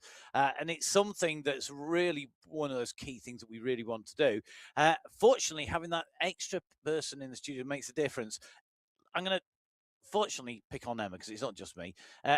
We had a really, really good women's race, really interesting on the slopes that climb up. I don't want to give any spoilers away, but maybe if you want to watch it, you should close your ears for a few seconds.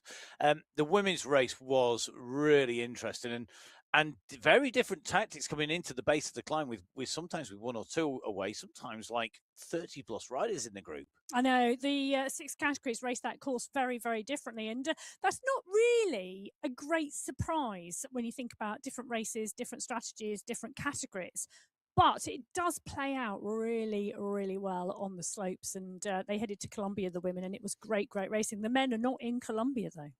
They're not in Colombia. We are seeing a split between the two races. The women's race first, the men's race second. The men are going to a different world, another of the amazing worlds that are available on MyWhoosh. If you download the app on iOS, on Android, or of course on Windows and jump on board, as well as being chased by zombies, putting in the training, being live coached, you can, of course, go and free ride around lots of different worlds with an expansion to the Switzerland world out there as well. The men are going to Alula, if I remember correctly. They are indeed, and there's less climbing over the 55 kilometres of the men's race today than there was in the 35 kilometres of the women's race we have just seen. And I'll tell you something, it's going to be very, very different to the final last week where they were on the Jebel Hafit. And let's not forget, we saw Jason Osborne break away early and go for what was probably a 50-minute effort. Jones, Skierski, Van Elst fast finishing through the pack, and then Vink rounding out the top 5. I think we could see a very, very different race today. Well, we're going to have to wait to find out. Make sure you hit that subscribe button on Twitch TV or on YouTube to be notified whenever we go live on MyWhoosh with all of the racing coming in from the Sunday Race Club. It's time for us to dial in and get ready to go on Qualifier race number 1 in May on the MyWhoosh Sunday Race Club.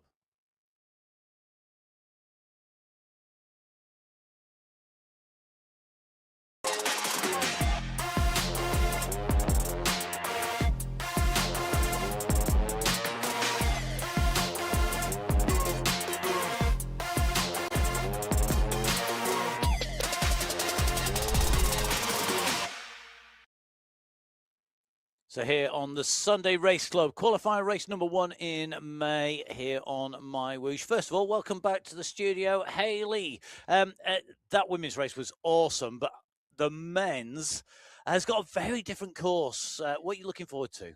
I think we're going to see a lot of sprint finishes. The last time this course was raced, which was Q1 in March, we saw sprints in most of the categories. And I think it's going to be fast and furious racing again for the men today. Well, qualifier race number 1, we are heading to Alula. 55 kilometres of racing for the men today, and just 392 metres of climbing, and it plays out with sprint number 1 at the 3.4 kilometre marker. But take a look at the other 2 sprints in the competition. They are both after the 2 climbing segments. So the sprints scattered amongst the race course today. So out of the pen through sprint number 1, then into that Alpha Hills section, 7 rollers. It's technically quite challenging. Through sprint number 2, then up the Vessel Rock climb. We know it's a multi-stepped climb, and often it's not till that last section of the Vessel Rock that we see riders break away. They've then got to hold it if they want to from that 33.7 kilometre marker. It's a long run to the 55k marker where the finish line is. Their final sprint is along the way, but at 42.4k, it's nearly 14 kilometres out from the finish. It's going to make a difference. Yeah, and it's not a straightforward run-in. We don't have another climb segment, but you can see from the course profile that there are some bumps to get over, and they're punchy climbs, so they will suit that more sprinty rider. But it's not a simple run-in from that final sprint to the finish. Well, let's take a look at the riders who are out in the start pen at the moment and warming up. 375 riders on the start sheets for the men's day across all 6 categories. Category 6, we've got some fabulous riders in here, 67 in total. Yeah, and we've got some good teams as well. Last week at the April finals, we saw Level Steel take the win from BMSC Synergy and Cycling District 6, and we see a lot of those riders returning again today for the Qualifier 1 in May. Yes, Joshua Callingad took second place from Gavescu last week in that final. It was great racing. There's a number of riders in here as well who could go really well. The course record, 1 hour, 25 minutes, 18 seconds in category 6. But of course, we've only been here once before. Category 5, 72 riders, tied with Category 2, the largest 2 race fields today. Amateur Hour and Pick and Mix were the first and second place teams last week. We don't see them returning today, but we see the Level Raiders team who took the 3rd place spot in the April finals, and they've got a full team of 5 riders on the start sheet today. Yeah, Gaviria, Sinclair and Robinson took 3rd, 4th and 5th respectively last week. The top 2 riders, Falana and Matilla, going up to Category 4. And with these extra individuals, without that team competition playing out in terms of prizes, where we see in the finals much more team tactics, it could be a day, despite the course, where that's not going to be the case. And that's also true in Category 4 as well. It is. Category 4, 66 riders on the start sheets today. Falana, as I mentioned, coming up. So's Tavi Matilla. It's going to be great to see those 2 in the mix. The only rider on the start sheets today in Category 4 who was in the mix last week is Andrew Rushmer from Level Golden. He took 4th place. He did, and the Level Golden squad also took the team honours last week in the April finals ahead of Pedal Club and Racio Racing. And it was quite a tightly fought battle within some of those teams last week. It was that Level Golden squad, 3rd, 4th and 6th. They packed those riders so tightly. It was really, really impressive. Well, Category 3, 63 riders on the start sheets. Fabio Hulhorst and coming up from that win last week in Category 4 into Category 5. Benjamin Brignall from the Sandstorm squad, he took 2nd place. He's here. So Sergio Osario, who took 5th. Yeah, we've got a decent number of teams actually within this men's Category 3. In the April final last week, Turbo Bicycle Club took the team honours over Peak Power Racing and What's Up. And we see a number of those riders returning again for the first qualifier in May. Yeah, one of the things I do love about that team competition is Peak Power, 3rd, 8th and 22nd, their riders, coming through to take 2nd place. You must never think you're out of a competition on the Sunday Race Club. 30 teams in the racing this week in total, and that includes our teams in Category 2. 3 teams, though, so one of our smallest team representations. Lots of teams without 3 riders, but maybe just 1 or 2, which makes it much more difficult to play out those team tactics. 5 Sundays, let's not forget, in May. Had to double think there what month we were, but 72 riders on the start sheets for Qualifier 1 in Category 2. Ivan Newkey, let's just say for the Abu Dhabi team, raced superbly last week. We know when we're on the Jebel Hafi or the Jebel Yais, Newkey really puts the power down. He took 2nd place to SS's 1st. Giselle Betty also doing a great ride to finish 4th. Those 3 riders here out of the top 5 last week. And let's not forget that we've also got some riders that have come down from Category 1 into Category 2 that will add to the competitive nature. Big shake-up. Big shake-up for the start of May on the start sheets. Category 1, 34 riders, and all of the top 5 are here today. Jason Osborne, Ollie Jones, Pavel Skierski, Stefan Van Elst, and Michael Vink. They were the top 5 last week. But if this comes to a sprint finish, can Jason Osborne hold off Ollie Jones, or can one of the others get in the mix? I'm not sure Jason Osborne's going to want this to come down to a sprint, and that's exactly what we saw when this was the race for the Q1 in March, where actually it was the one category where there was more of a clear lead at the front of the pack, with Jason having 18 seconds over Michael Vink in second. So we're going to have to see whether it goes to the form book. Will it be mass sprints? Will we see anybody able to break that racing up? Our riders going away in 6 categories, in 6 separate starts, with category 6 starting first. They will be heading out, and then it's 2.5 minutes to category 5, 2.5 further minutes to category 4, and so on all the way until we get to our category 1, the elite riders at the top of the tree. Category 6, our standard race category, goes. It's time to leave the pens, to go underneath the banner here. Remember, of course, MyWhoosh, the UCI Cycling Esports partner for 2024, 25 and 26. And those live finals that we saw last year and the year before. Very exciting racing. But we bring you exciting racing each and every week. And we bring you a shot of our riders, just like we did in those finals, including Andre Cabani. Yes, Andre Cabani on the bike and out of the pen in category 6. You can see a fast start. And he has time to wave. We're all going to wave back now because you did that. Oh, no, you're not tired already. Come on. Channel the inner Corbani spirit, because we know both both Corbanis, Andre in category 6, Arthur in category 4, race strongly on a Sunday. But it is, look at that. Corbani goes right to the front of the pack. Botero, Lenador, Vassanin, Terran, Gibson, Casagrande, they are all in the mix. Level Steel taking the team win in category 6 from BMC Spinergy with Cycling District 3, the third of our team. 7 teams in there, Hayley. And without the big teams maybe here in representation, we've seen a big split happening on this group. Yeah, that increase in pace at the front of the race has actually already really done some damage. And I wondered if we might see this with that first sprint checkpoint coming up after 3.4 kilometres. Some of the riders are really putting in the pace early on and just trying to get a bit of an advantage up the road. And it's done some massive damage further down this field. It's always interesting, isn't it, when the sprint is early doors? 3.4k just is like waving a red bag. Okay, I'm going to put my teeth in. You put your teeth in. Okay, rewind. Waving a red flag to a bull. Yes, not something I would recommend anybody doing, or to Xavier Maillard for that matter, because Xavier Maillard, one of our great riders, good to see he's riding there in that MyWhoosh jersey here as well.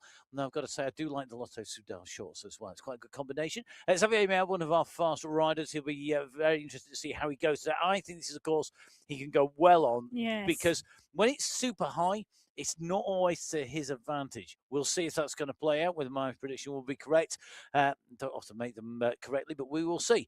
We are going to see what Category 5 do. They're on the way out of the pens. And as Hayley said in the finals, amateur hour ahead of Pick and Mix and the Level Raiders in the team competition, there was a phenomenal 12 teams finished riders with at least 3 riders in the team finishing in our finals. It was really hotly fought over. One of my favourite competitions when I was looking back through the stats. Do you know, last time we were on this course, it was a 29 up sprint in category 5.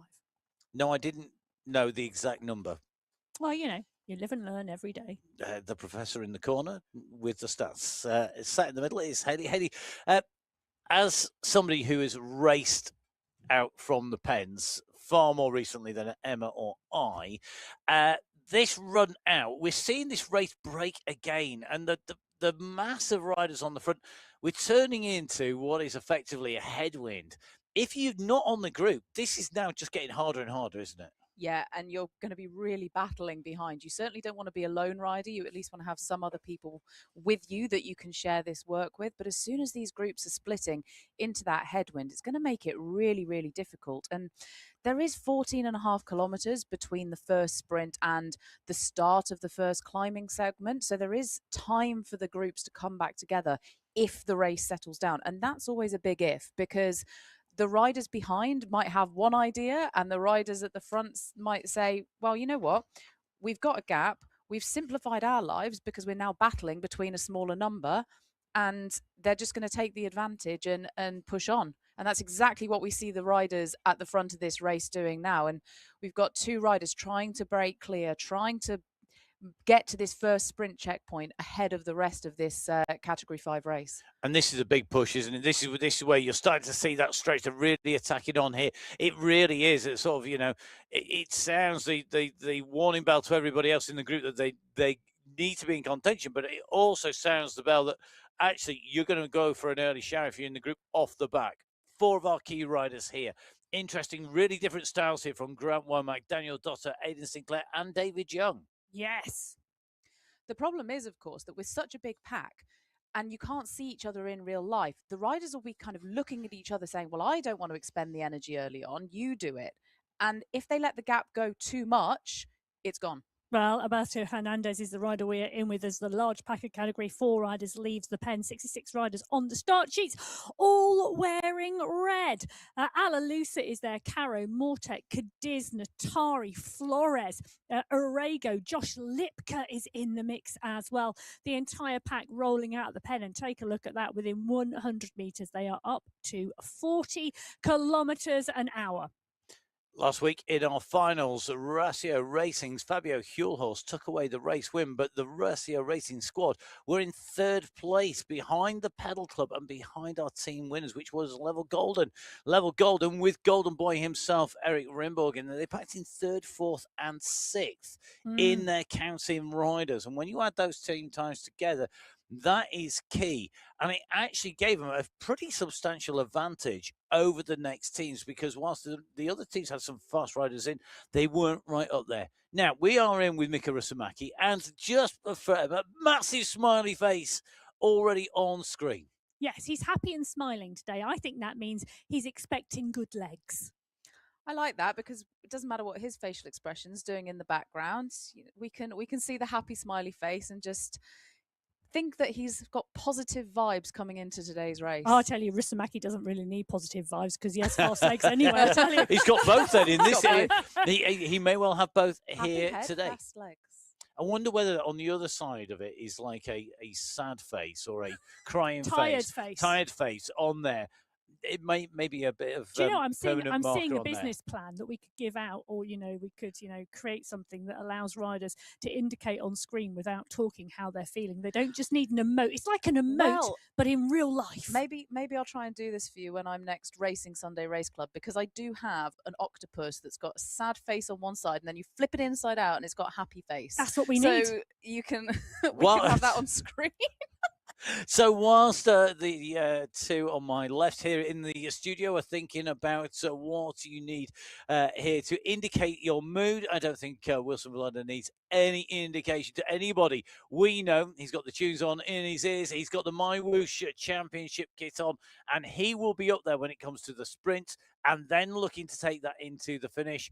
We're going to dive in, though, with Category 3, who are well and truly on their way out of the pen en masse. It is quite appropriate that the Watts are up, because it was Watts up who took 3rd in the team competition. 2nd in the team competition were Peak Power Racing, but it was the Turbo Bicycle Club taking the team win, with Nicol Cansara, Nick Scolari and David Goodall taking the team competition in Category 3. Oh, one of the riders has got turbo legs going out of the pen at the moment, because the pace is up and there's a rider flying off the front. It's not Tamo Friedeck. He's doing the chasing. It's Christopher Morgan. Morgan is out of the pen, 6.5 watts per kilo, absolutely dialing this. He's like, come on, everybody, wake up. I do like this when you have an early sprint, because there's always going to be someone from one category that just decides to take an early flyer, just see if they can catch the rest of the pack napping a little bit. And that's exactly what Christopher Morgan's done. And it was funny watching them go out of the pen, because you could see a couple of riders at the back that thought, oh, we might have a nice steady start, boys. And then all of a sudden, their avatars suddenly jumped as they realised that the race was going away from them. Haley just said steady start. She doesn't realise she's watching the Sunday Race Club. Well, yeah, there's nothing steady about it. There was a big going on in my head when you said steady start. It was like, not a chance. No. Although, looking very cool, calm and collected. Matheus Kalman is here. Good to see you, Matheus. He's looking very cool, calm and collected here. To say he's in a group that is currently starting to fracture at the front, gets out of the saddle, still looking cool, calm and It's because collected. he knows the business end of this race is the last 10 kilometres, not the first. He's just got to stay in the mix right now. I wish I looked that calm and collected at 7.6 miles per kilo, or whatever he was doing when he was blowing us kisses. Well, that's very impressive racing from MyWhoosh Kalman. Clearly looking cool, calm and collected. Patrick Bloom, one of the riders who we know is definitely going to be in the mix. Good to see you, sir, on our screen. Thank you very much. As a big thank you to all of our riders who share their pancakes with us week in, week out. Don't forget, you could be on the screen. You could be a star of the small, or maybe you've got a large screen, like Patrick Bloom, if you are part of our peloton, part of our riding community on the Sunday Race Club. Join that Zoom room instructions in your email. Let's go across into our penultimate race category, Category 2. Up and away, heading out of the pens here on qualifier number 1 in May, following on from our finals in April. And in April, Beast Mode and Friends taking away 3rd place. 2nd place was Team Balbina, but it was Josiah Betty, Nikolai Damsgaard, and Anders Bengston who took away the team win from Vuelta Panda. Yeah, and some of those riders are back with us again today, and we can see the same thing happening in Category 2 as we just saw in Category 3 with one rider just taking that advantage and trying to stretch the legs early on. Gal Jasbeck is looking cool, calm and collected here today, the man with the best background in the business, because, of course, it has the no fuss, no fee just right from MyWhoosh in the background there, has Gal, and he's been riding really, really strong. I think today could be a day where he's in the mix at the finish. It was a bit of a... yes, I'm going to put this out there. Last week on the Jebel Hafid, it was kind of business as usual, but it was kind of not, because we saw such big gaps at the front. It was not like Category 2. Normally we expect Category 2 to be like everybody together all the way in. Oh, it's going to be so interesting. You know, Gallier's bike last time out on this course finished in 17th place. And that sounds, we made the top 20. 2 seconds back from the win. It was a 29 up sprint in Category 2. And keep your eyes on the sprinters. Camille Danes is the rider out front at the moment. He's one of the ones for the sprint competition. Joel Lewis as well. Jeffrey Malheur, that is no surprise at all. Nathan Guerra shutting this down. He's just kicked at 11 watts per kilo. Guerra has. He wants into the business as well. There is Guerra on your screens at the moment, up and out of the saddle, dancing on those pedals, pushing down, trying to close that down. He's going to go onto the wheel of Malheur.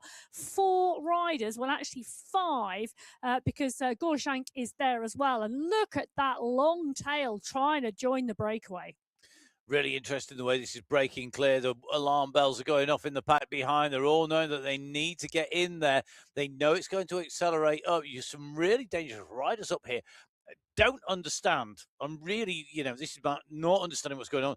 I would not be letting them go a meter, never mind getting a gap like that. We will see if we're going to see that same explosive start to our final race category. Category 1, head out of the pens here on the MyWhoosh Sunday Race Club. Qualifier race number 1, 55 kilometers of racing with 392 meters of ascent across our race route, 3 sprints and 2 climbs to award points on and to take checkpoint prizes on the way through to the overall sprint and the overall climb competition.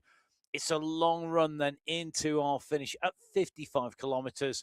Who will be looking for those sprints? Who's going to be looking at the checkpoints? Can we see the race break? Will we see the race break as we go in with Jan Jasbeck? The ice vest already being put into gear here as Jan is there. And again, another great. I think the Jasbecks have got a mass printing done. I know, they're the absolutely MyWhoosh banner. brilliant. It's I'll great. tell you what we could do with one of those in the studio right here, right now. But Jasbeck in the mix with Don and Nair.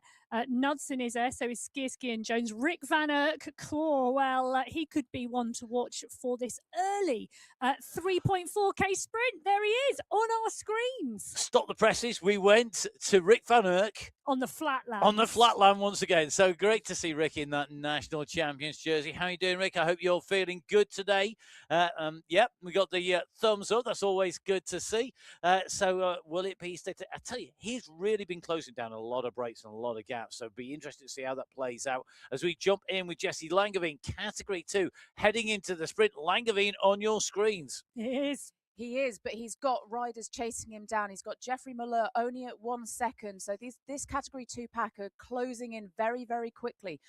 It'll be interesting to see whether he's gone a little bit too early or whether he can just about hold off these fast Category 2 riders. You can see him, you can see the speed at which he came through that banner there. You can see the effort it cost him as we see his pain cave on the left-hand side of the screen. And he managed to hold off these chasing Category 2 riders that were coming with some speed from behind. Jesse Langevin tops 60 kilometres an hour through that sprint on the flat, earning himself 5 points. Jeffrey Miller, the French sprinter, takes 4. Tej Gorjank takes 3. Joel Lewis takes 2. And Michael Machado takes 1 point. Langevin has sat up, so has Miller. I think we're going to see that pack come all back together again. So the moment Category 6 through to 2 have gone through the sprint. This is Category 1 on the way. Michael Nussen and Ricardo Panizza at the moment off the front of the group, ripping the racing up here. Panizza definitely looking like he means business here today, but they've got a long run in to the first sprint here. So interesting moves on the front. We're going to let that play out. I'm going to bring you some updates on the first sprint on the way through in the different categories here. Category 6, the sprint was taken by Lalowitz from Burton, Barrios, Silva and Newman. They were our point scorers in Category 6. In Category 5, Neroniviv ahead of Tong, Spratt, Pino and Lasno. Category 4, it was Rocker, Jakimiuk along with Kochikov, Kaunaki and Asenu, who took the points. In Category 3, Morgan, Chatty, Chikors, Pierre and Marquez. In Category 2, we've just seen Langevin ahead of Milo, Gorjank, Lewis and Machado. Right, I'll take a breath. In with Category 1. Sorry, Safrazadi's on your screen at the moment, getting up and out of the saddle. Joining the team time trial that is the line of riders in Category 1 at the moment. Knudsen, Don closed down the gap to Panizza and Knudsen, Pucker, Safrazadi and Kaminsky, Andreasen, all wanting part and parcel of the mix. Take a look at that shot. We're only 2.7k into this race. Van Elster, Vujasin, all trying to now pay attention as they are on the run in towards the sprint with 500 metres to go. Yeah, and Michael Knudsen and Ricardo Panizza were swallowed up a little bit by that group that were accelerating from behind, but Ruben Dont kept the pressure on, and he's now got 3 seconds gap, and he's doing 7.2 watts per kilo.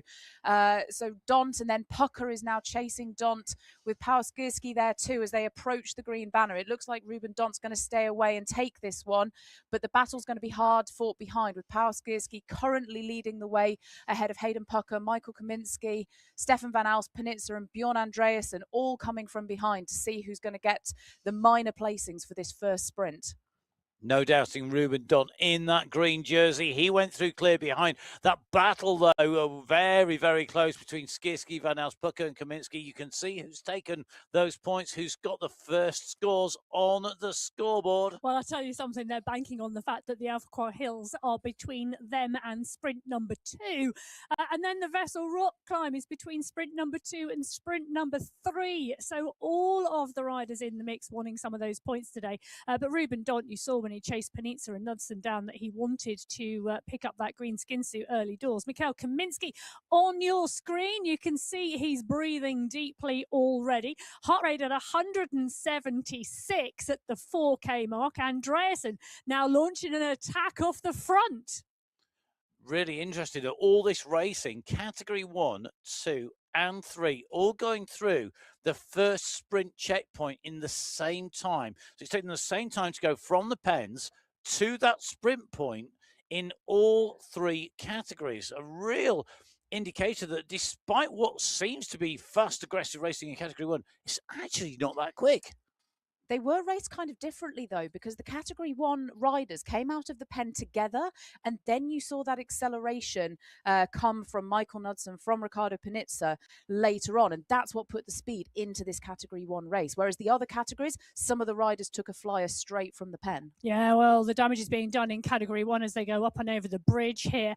Riders being gapped off the back, and riders chasing frantically to get into this lead group of 4 at the moment. But as you can see, anybody who can see the top right-hand corner of that Category 1 screen, there are riders for whom, well, contending the win is over. Hayden Pucker and Bjorn Andreasen, they are dialing it on the front still. Great tactics here. Haley, in terms of this racing, I'm looking at this thinking this is a great way to rip it up. This is the opportunity to really take the sting out of any climber's legs by really putting the hurt on, by making it hard from the word go here. It's interesting, and it makes it really relentless, because what you see is that riders want to get out ahead, but as we see on the road as well, you don't want these lead groups to get too big, because once a lead group gets too big, it's dangerous and it's really hard to bring back. So maybe if it's only one rider going, two riders going, the rest of the pack might relax a little bit, give them a bit of space. But here, nobody wants to let these individual riders go, and so the front group swells, and then the pressure's really on the riders behind to make sure it doesn't get a big gap. We've got a very similar situation happening here in Category 2, because Michel Machado on your screens at the moment is out front with Joel Lewis for company. He's got a 7-second gap on the rest of the bunch, and the bunch being led by Gal Yazbek and Nicholas Becker. But at the moment, Machado and Lewis, they are clear of the group. One or two riders off the back of that main group in Category 2 already with the pace. Interesting tactics on this Alula course here. You look at it, we always say, you know, you look at the course profile, you draw assumptions about how the race will play out. Here today, they've looked at this race course and they've gone, let's let the assumptions go out the window and we're going to play differently. The other thing with this Alula course is, obviously, when you're looking at the elevation on a course, on any course, you look at the segments, but there's 200 meters of climbing, which is over 50% of the total elevation of this course, not on a climb segment. So actually the whole course is quite bumpy, and there are opportunities elsewhere, not on the classified climbs, to make a difference. And those trigger points are what we're looking for, isn't it? So it's a little point which can trigger an attack and maybe just trigger that little injection of pace, where when you're in a group, when you hit it at the front, you maybe have gone up the trigger point over the top and into the descent before the back of the group gets there. And that's why everybody wants to be right up at the front. One rider who really amplifies being in the right place at the right time actually is Simon Walter, who's on our screens now. And I think when you watch Walter, he's always hovering around the front half of the group, of the peloton. He's not generally getting caught out. He's not having to be too reactive. It doesn't, to my mind, it doesn't play out to his benefit as much as maybe it should do. He's maybe somebody who hasn't had as many wins as I would expect, given how good tactically he is. But those good tactics, that's a skill, and that takes some time to perfect. And actually, some riders never really perfect that as a skill. So in my mind, it's then just a matter of time until he gets the benefit of that and does see the top results coming in. Well, Con Cairns, a rider I think he'll be really looking forward to today. We know he's got a turn of speed. We know he can climb. He's a really, really good all-rounder. Came to our attention as a cracking sprinter in the MyWhoosh Championships in 2023. Been racing on the Sunday Race Club, and the other skills are now in his toolkit as well. And this, for me, is a course that could really suit him today. 100% sat in that main pack at the moment, chasing Mitchell Stewart, who's leading out Category 2, right-hand side of your screen. Left-hand side of your screen, you can see just a bit further back down the course. Category 2 at just over 9K. Heading in towards the 8K marker, Hayden Puckett ahead of Michael Vink, the rider that we're focused on at the moment. In fact, we're focused on him not just in avatar form, but in person. I'm going to open a very big can of worms here, which is the Michael Vink seated or stood. You Michael opened a Vink. big can of worms last week, saying that he sat down for most, because the number of Started people I a had, debate. he did. Number of people I have messaged me saying, no. Michael Vink spends a lot of time standing up out of the saddle. You just obviously not watching that. Well, I'm going to counter that point, and I would say that when Michael Vink stands up out of the saddle, Michael Vink most of the time he's still in a position that is like he's sat down. He's not out and turning a low gear. He's running a high gear. It's very difficult to see the difference between, and I do think I'm going to stand by it. I still think proportionately he's a relatively sat He's down not rider, an seated upright. rider. He's not at all. He's not an upright rider, and neither does he utilise the tactic of standing upright. He still is very crouched, very low-backed, very much on the drops when he is out of the saddle sprinting. And talking about sprinting, Ollie Jones, a little bit more upright than Michael Vink, but is indeed sprinting and has got a great turn of pace at over 11 watts per kilo at the moment. He's gone down the road to catch Hayden Pucker, because Hayden Pucker is around 10 seconds clear of the bunch. Oh, dangerous duo. That was a really good move by Ollie Jones there. It was a nice kind of time gap just to bridge across. He managed to, we know he's got a great kick on him, and he used that to his advantage to just make sure that he got out of the group cleanly without anyone on his wheel, and has now made it across to Hayden Pucker. And of course, this is a tactic that we've seen a lot from Hayden Pucker as well, just to go out of the front of the group early, get a bit of an advantage, and then let the others behind battle it out for who's then going to expend the energy to bring him back later on in the race. And I think where people move, what response they have to this when we're not in a final is very indicative, because you don't have quite as much team tactics playing out. Although we do know certain riders will be doing that. Jones versus Pucker. If this was a final, you would say this is going to be a great sprint. Because we're so far out here, you've got riders like Michael Vink now. He's doing 7.9 watts per kilo. Knudsen just up at 9 watts per kilo here, just pushing on a little bit on the front, just trying to make sure that this doesn't go too far down the road. And I think that's the danger for me, for the two in front. You get one or two people putting in a little bit of a dig, and actually all that happens is they don't break it, don't bridge across, they don't do a Jones get across, they just bring the bunch back. Well, Vink and Knudsen, two teammates on that Boss Moves Only squad, now working together on the front to close down Pucker and Jones. Pucker and Jones are a dangerous duo. They really are. Interestingly, Dont is in the mix as well on the wheel. He's going to want that green skin suit, so he's going to want to be in contention at that 26.2 kilometre marker. Andreasen is there as well. The pack behind not responding so much, but interestingly, you know, one of the riders already dropped from this Category 1 pack, Noel Pedersen. Now, that's a surprise. Yeah. That is a surprise. I'm just going to go back to Ruben Dont, who you're just talking about being in there in the green skin suit, because Ruben Dont is chasing one of our key records, a real milestone. He's got 39 sprint wins. He's looking for his 40th sprint win. And if I wanted to give you some really terrible English, he's the most winningest sprinter in Category 1. I absolutely detest that word, winningest. There's no such thing. He has won the most. Use it's a bit more like words. firstly. That's the one that I get really frustrated about, because there is no such word as firstly. And secondly. It's first and then secondly. The number of people who say firstly. Yes. Whilst the studio is currently being all pedantic about pronunciation and the words that are listed in the Oxford English Dictionary, you're listening to the English version of the MyWhoosh Sunday Race Club. Don't forget, if this is your second language and maybe you speak Arabic first and you didn't see it, there is the Arabic commentary going out with Robert and Abdullah. They are currently live as well. So if you can always watch both or listen to both, but I wouldn't suggest doing it simultaneously. That would be quite tricky. We're in with Mr. X100. His teammate SS took the win last week on the climb. SS, who's got a great kick, who is he's one of those punchers who's got a repeatable kick. And yet he then went and took the victory on the big climb. A really good ride by SS last week. I thought that was really impressive. Yeah, it was indeed. Ivan Nuki, David Nitko, Giselle Betty and Peter Malostik, they were the top 5 last week. And there was a real great battle out there on the climb. Giselle Betty on your screens at the moment.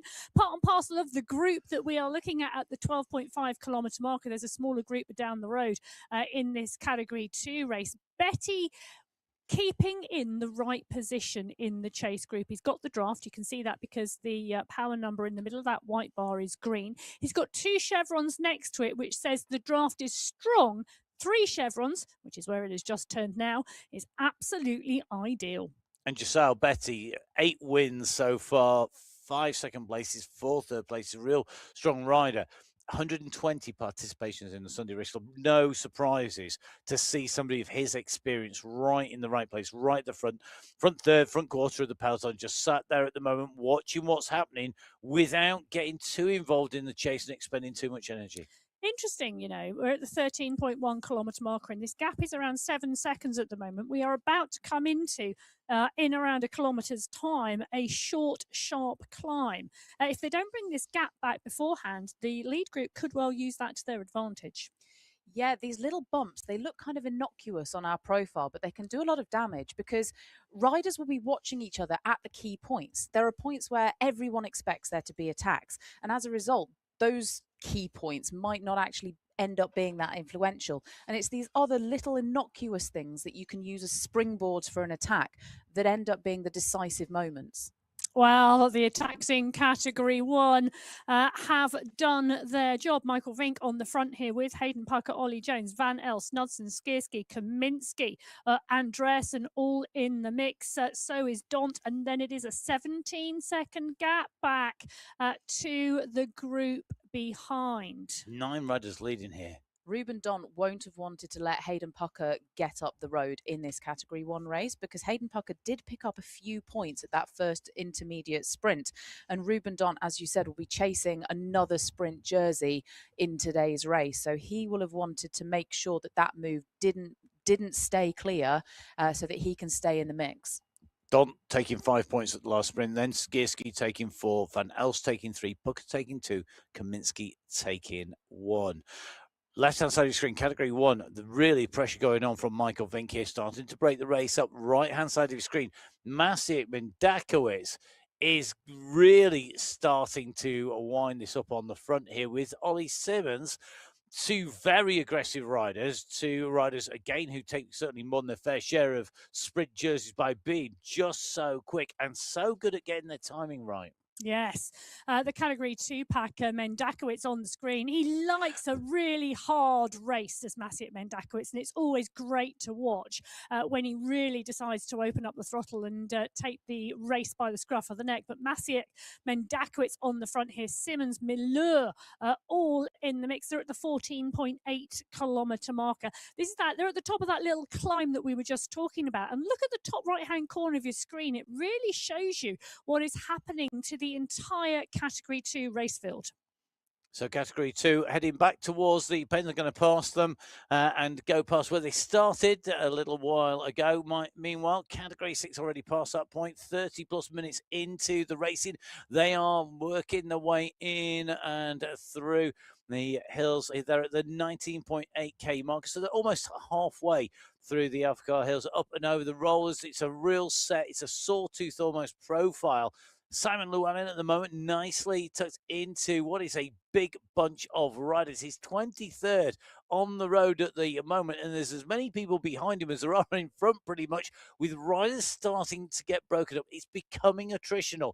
The work being done by Llewellyn and that front group now, really key. You've got to stay in that group, though, and this is one of the things. Llewellyn just drift into the back of that pack as we see Vajret at the moment just on the front. Gibson, Smithson, Mamba, Stanev.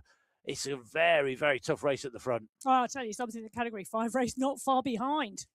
There's a real art to riding these hills. And of course, this is actually our first climbing segment. So there's climbing points for that polka dot jersey on offer. And so the pace isn't going to let up at all on these Alphacar hills. And it's going to be a real contest to see how the riders ride these seven rollers to try and take the points at the end. And Hayley, you said there's an art to this. Now, I'm not sure you want to actually answer this. But don't give away the secrets. That's kind of goes into my head, but tough luck because you're here as commentator, not just as rider. So you're going to have to wear multiple hats at once. In terms of riding these, so much of this is about momentum and driving on the downslope, but it's also about putting the power on the uphill. In my head, I know what I would do, but I guess it's different for every rider. So you maybe would approach this differently than, say, I would. If you start putting the power down as you start reaching the positive gradients on each of the rollers, it's too late. You need to start accelerating before you get to the bottom of that dip, push through the bottom, and then use the momentum. Well, it looks like Xavier Maillard really doing that to good effect here. You can see he's out of the saddle, sprinting his way towards the banner. The gap, he's got his 3 seconds back. It's the polka dot banner, the very first of our climb checkpoints. Maillard is going to take away the prize in Category 6 for the first climbing checkpoint here. He goes into the polka dot skin suit behind. It's a real bum fight behind. It is, but did you see Maillard gulping in the air after that effort as he sat back down in the saddle? That was one real hard work to get that polka dot skin suit. So Maillard was ahead clearly by a couple of seconds, taking the 5 points at that sprint checkpoint. and then it was a real battle behind. And now we see the Category 5 riders coming through, which was much more tightly contested at the front. But Spratt just managed to edge himself clear to take the polka dot jersey at that first checkpoint in the Category 5 race. I think ahead of, Sinclair took the 4 points, then Leonard Cadabona with 3, Thuft with 2, and Labno with that 1 point at that first checkpoint. Let's just bring you the Category 6. It was Maynard who came through, then that real fight behind. Drummond coming through, taking second place in those 4 points. Kalingad then in third with 3. Lalowitz with fourth place with 2. And Bassens taking the last point scoring spot. Nicholas Bassens taking 1 point. And still big groups on the road. Massive. Category 6, 31 riders in the leading group at that point, 21.5k. In Category 5, 44 riders still in that leading group. And you can see from the Category 4 riders in front of us, they've not yet gone through that checkpoint. But it is one big pack coming into 2 more climbs. Yeah, and the heat is on now for the Category 4 race. They've got 2 of these rollers left before they get to that sprint checkpoint. And we can see riders starting to move up around the outside of the peloton and just pushing on, just trying to get the advantage on this penultimate roller so that they can carry the momentum through on the downhill and then up towards the checkpoint. And Hayley, you said this is about the key moment where you're going to push at the right time. But of course, countering that and continuing all around you is the race unfolding. So you're not always able to then do what you want to do. No, you always go into a race with a plan, but then you have to be adaptable. You have to react to what's going on the road around you. Well, we can see all sorts of shades of pain on Mohamed Mokhtari's face there. He's right up at the front here with Cadiz, with Giuliano, with Rimbaud. He doesn't not only want to be distance, he wants to be in the right place to go for these points and not get broken out of this group. We're seeing riders being distance. Cadiz leading this out. Ungara at the moment holding position, but look at the power going down from Andrade. He's at 9 watts per kilo. Mortek goes over the top of him at 11 watts per kilo. Cadiz is just holding on. It goes down to that throw. Mortek had the momentum. He didn't quite get the timing right, and that puts Cadiz in and through. Category 4, very, very close, and the confirmed results up on the top of your screen. Yeah, and there was 0.03 of a second between those top 2 riders. Cadiz taking the 5 points, Mortek with the 4, Giuliano with the 3, Oos with 2, and then Matilla coming through for 1 point. Yeah, 51 riders still in that leading group in Category 4. Big packs still rolling and rolling fast. Category 3 on your screen at the moment. They too have 2 more climbs to go as we drop in with Patrick Bloom. Stan van Vellegem is there. Marquez is there. Bannock is there. Chikoz is on the front of the pack at the moment. Nikki is in the mix. So is Pulaka. Carol Sladek's got a massive turn of speed, but so is Nick Squilari, who's going to pop the wheel out in front when they get to the polka dot banner. They are wide across the road at the moment as we drop in with a wide range of riders on your screen from Pierre Fell in France. Jan Janicki is there. Benjamin Brignall, Che Holweiler. They are all in the mix. Kalman, Duma, Squilari, Bloom, the entirety of Cat 3 are moving at the moment, and all of those riders in that mix somewhere. And it's Patrick Bloom off the front at the moment, kicking on to the descent here before that final climb, and the polka dot banner just comes back up into a steady state before he starts to put the power down again. We're in with Bloom. You can see the work, you can see the cadence at 105 RPM at the moment. He lifts it, he lifts the cadence, he gets out of the saddle. This is the punch for the line at 10 watts per kilo, 11 watts per kilo, just shy of at the moment from Bloom. He's aiming for that polka dot banner. Anti-Pony is coming from behind, but I think Bloom is going to make it. The pack are coming. Can Bloom touch that banner? Yes, he can. Patrick Bloom goes underneath the banner and puts on the polka dot skin suit. The riders behind, they were coming in thick and fast, but Bloom stayed clear. They were coming from behind with a lot of speed, and if that banner had been another couple of meters up the road, I don't think he would have held on. But Patrick Bloom did hold on for the 5 points, with Rios coming through for 4, Ramirez for 3, Shatti for 2, and Pony for that final 1 point. But look at how close those times are for those top 5 riders. 48 riders in that group. Absolute battle there as they come in through. We're down in with category 2 now. I've seen some royal fights going over the top of these roller coasters that make up our first climb segment. Not a traditional climbing segment with one long climb from the bottom to top. It's a succession of peaks and troughs. And again, we're going to jump in with some of our riders here. You can see Ollie Simmons in this category. So is Nathan Guerra in here, Simon Walter, who we were looking at earlier, tucked in this group as well. Forster is here. So is Betty Langevin, we know, is flying at the moment. But can he do the business here? He took the sprint out to the first sprint checkpoint from Milura, Gorgian, Lewis and Machado. And whilst it seems incongruous to talk about a sprint, this is teeing up for a traditional sprint rather than a climb. Yeah, that was quite interesting, actually, watching the numbers on the right-hand side on that last bit of descent almost go to 0 for some of the riders before they now start to kick up towards the line. And at the moment, it's Karlstrom kicking at 12.6 watts per kilo. There's 13.8 behind coming from Gombe, and he's overtaken him, and he's just about going to be able to hold on for that banner with those top 3 riders just punching out ahead of the rest of the chasing pack too. But they left it a lot later than the other riders in the categories behind. They did, and Ross Fawcett got right into the mix as well. So Frederick Gombe takes away the 5 points. Look at how close that was. Ross Fawcett just by a fraction in second place takes 4. Patrick Karlstrom edged out on that line. Just Betty and Rune Bakken in that top 5 picking up points as well. And it's Ruben Dont in the category 1 race with a 3-second gap now over Michael Vink, Paul Skirski, Ollie Jones there as well, Bjorn Andreasen.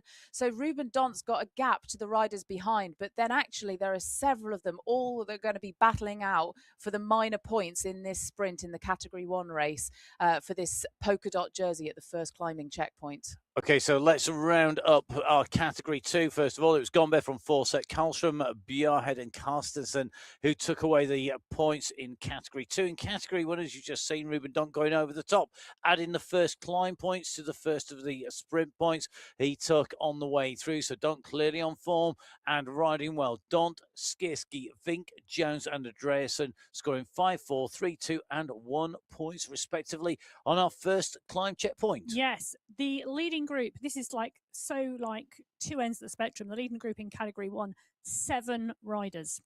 Ruben Dont, Pavel Skirski, Michael Vink, Ollie Jones, Bjorn Andreasen, Michael Knudsen and Hayden Pucker, 7 riders. In category 2, the leading group, 54 riders. Say that again. How 54 many? 54 riders still in contention. What a difference. That leading group in category 1 have got 53 seconds on Kaminsky. He's in no man's land at the moment, and the rest of the pack have not come through yet. Oh, there they are, a further 13 seconds back. So 1 minute and 6 seconds back to the chase group. Kaminsky in the middle. Which is not where you want to be. I'm going to be honest, being in no man's land by yourself. And it's a difficult one because does he sit up a little bit, concede some time, and then have the benefit of being more in a group? Or does he try and push on, maybe hope that now that those Alpha Car Hills are out of the way, that front group might sit up a bit and give him an opportunity to get back on terms? And it's Dont, Skirski, Vink, Jones, Andreasen, sit up. Well, no. Hope, pray, wish. I'm not sure. I think pray for a miracle. I think it's that kind of thing that he's going to need, because realistically, I think he's it's not his first rodeo, as the saying goes, and he knows what are the chances of that happening, and he's going to be smart. And one of the things that you've got to do at this level, and I think he's shown time and time again, is you've got to not just look at what you're doing now, but what you're doing when you move forward. So what's next week's training looking like? What have you got in that bigger picture out there? Whilst we've got Ollie Jones and Michael Vink on your screens in this leading group in category 1, we're just going to do a little bit of a quick wrap up, because category 6 have already gone through the second of our sprints, the Alalula sprint. And as they went through those, even Stanev, who took away the victory in category 6, it means at the moment, Lalowitz is on 9 points because he took second place in that sprint from Stanev with 5 and Bertin with 4. So not an insurmountable lead in Category 6. In Category 5, Nicholas Spratt took the second of our sprints, which when added to his third place in the first sprint, put him in Category 5 at the top of the table, but the gap is small. 8 points for Spratt, 6 for Pino, 5 for Narovin. Well, interestingly, we've got Category 1 leaders and Category 2 leaders on our screen at the moment. On the right-hand side, you can see what is going on in Category 2 at the moment. Big attacks, big pushes. Mitchell Stewart, X100, Joel Lewis, Jeffrey Malheur on the front. Nathan Guerra and Jesse Langevin are in there as well. They are driving this Category 2 race into one long line of riders. And one of the reasons for that is because 550 metres behind them is the leading group in Category 1. So the front of the Category 2 race, riders are like Mitchell Stewart, like Mr. X100, really dialing this. They want to keep this hard. They want to keep this group broken, and they know that they're going to see the express train come in their direction. They're not far from the sprint. In fact, Category 4 have gone through our next sprint. That sprint being taken by Ungara. He came in ahead of Rocker, but it's Rocker leading the sprint table. 9 points to Jamiuk, and Ungara's 5 points in Category 4. Category 3 have gone through with Chikors, who's took the win. He's into second place overall in Category 3. It's Chatty, Chikors, and Morgan. Chatty and Chikors tied on 8 points. The sprint is coming up. Category 2 are heading there. Langevin is the rider who's in the green sprinter's jersey, but the main race is on as well simultaneously, and this group is absolutely flying. I think I jinxed it by saying there were still 54 riders in this leading group. I think you did. They heard me and they went, no more. Yeah, it complicates matters a lot when there are that many riders. And Jesse Langevin is coming through now at 12.1 watts per kilo. We saw him go for that first sprint checkpoint, and he's doing exactly the same again as he motors through to try and catch Jeffrey Malheur, which he doesn't manage to do, but he comes through in second place ahead of Mercado, I think Mr. X100, and then Joel Lewis mopping up those final points. Yeah, I think you're absolutely bob on there, because that very interestingly says to me, Malheur took the second sprint and was second in the first. Langevin took the first sprint but was second in the second. That means they're both tied on 9 points in Category 2 at the front. So it's really going to come down to that last sprint in Category 2. Meanwhile, in Category 1, is today the day that Ruben Don gets his 40th sprint victory. He goes underneath the banner in the lead. What can he do here? Has he done enough? We're just going to wait to see where those points are allocated out. The answer is no. He's not done enough yet. Yet, being the operative word. Ruben Dont taking the 5 points there ahead of Paul Skursky with the 4, Pucker with the 3, Vink with the 2, and Michael Knudsen coming through for that final point in the sprint. So Dont leading with 8 points, Dont leading with 10 points. Skierski in second with 8. It's maths. What would you expect? Hayden Pucker takes third place overall at the moment with 5. But close at the there's top. another sprint going on because Michael Vink's dialed off the front at 9 watts per kilo. Ollie Jones, it is an imaginary sprint because there's no sprint. It is indeed the Vessel Rock climb coming up very, very shortly at the 31.1 kilometre marker. This is the transition between the two. And I think Michael Vink has decided 7 riders is too big a group to take in. These riders are just throwing constant punches at each other today in the men's Category 1 race. It's been non-stop from the minute that the flag went 27 kilometres ago.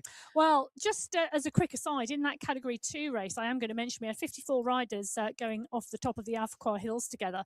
5 kilometres later, it's down to a group of 18 with a 15-second gap to the chase group of 35. They did hear you. They did. Let's go across to our leaders on the road. They've come together, as you'll have seen on your screens. Category 6. I need more coffee. Category 6 and Category 5. They are taking that left-hand turn. It's 31 kilometres covered. So they are basically, they've completed the first step of the climb. Now, it's not part of the categorized climb, the first step up, actually, on today's course profile, which I think is really mean, because if I'm going to go do a climb, I don't know whether Grant Womack agrees with me, but if I'm going to do a climb as part of a climb segment, I want the first bit to be in as well. He's giving you the thumbs up there. I don't want it just to be part of the normal route. If it goes uphill and it's part of the climb, it's part of the climb. It is, absolutely. And if I was writing my course notes for this race, I would actually be marking the start of this climb as being around 29 kilometers. So before you get onto the categorized bit of the climb, which officially starts at 31.1 kilometers, because you can bet that somebody will start accelerating before the start of that segment. You know that's going to be the case. It could well have been, because it was off our screen. Silvana Tarathi, the rider, on our screens at the moment, out of the saddle. Here you can see the bottle by the side for hydration, to make sure you're up there. A slight hydration loss. So if you get dehydrated, the performance impact is absolutely huge. It's one of those things that you really need to pay attention to. The nutrition during some of these races, you look at the times and it might only be an hour and 12 minutes of racing, but it's full gas. You're expending a lot of energy. You're sweating a lot. It's indoors. You don't have the air movement. You'll have fans, but you don't have the airflow of being outside. So it's really important to make sure you're staying hydrated and staying on top of your nutrition. Our 2 riders now going clear in category 2. Mixed in with some of the category 3 riders, it is X100 and Mitchell Stewart. The 2 riders now clear. They're a handful of seconds clear of Morgan and Betty behind. And it mixed in there, the category 3 rider, I think it's Hassan Sultan. And we know that he is a really, really strong rider as well. So I think we're going to be very interested to see how that plays out. Mitchell Stewart at the moment, Mr. X100, though, going past, and I think going to leave Sultan behind. Well, yes, in the category 2 race, not leaving anybody behind because he's trying to go clear, is Michael Vink in category 1.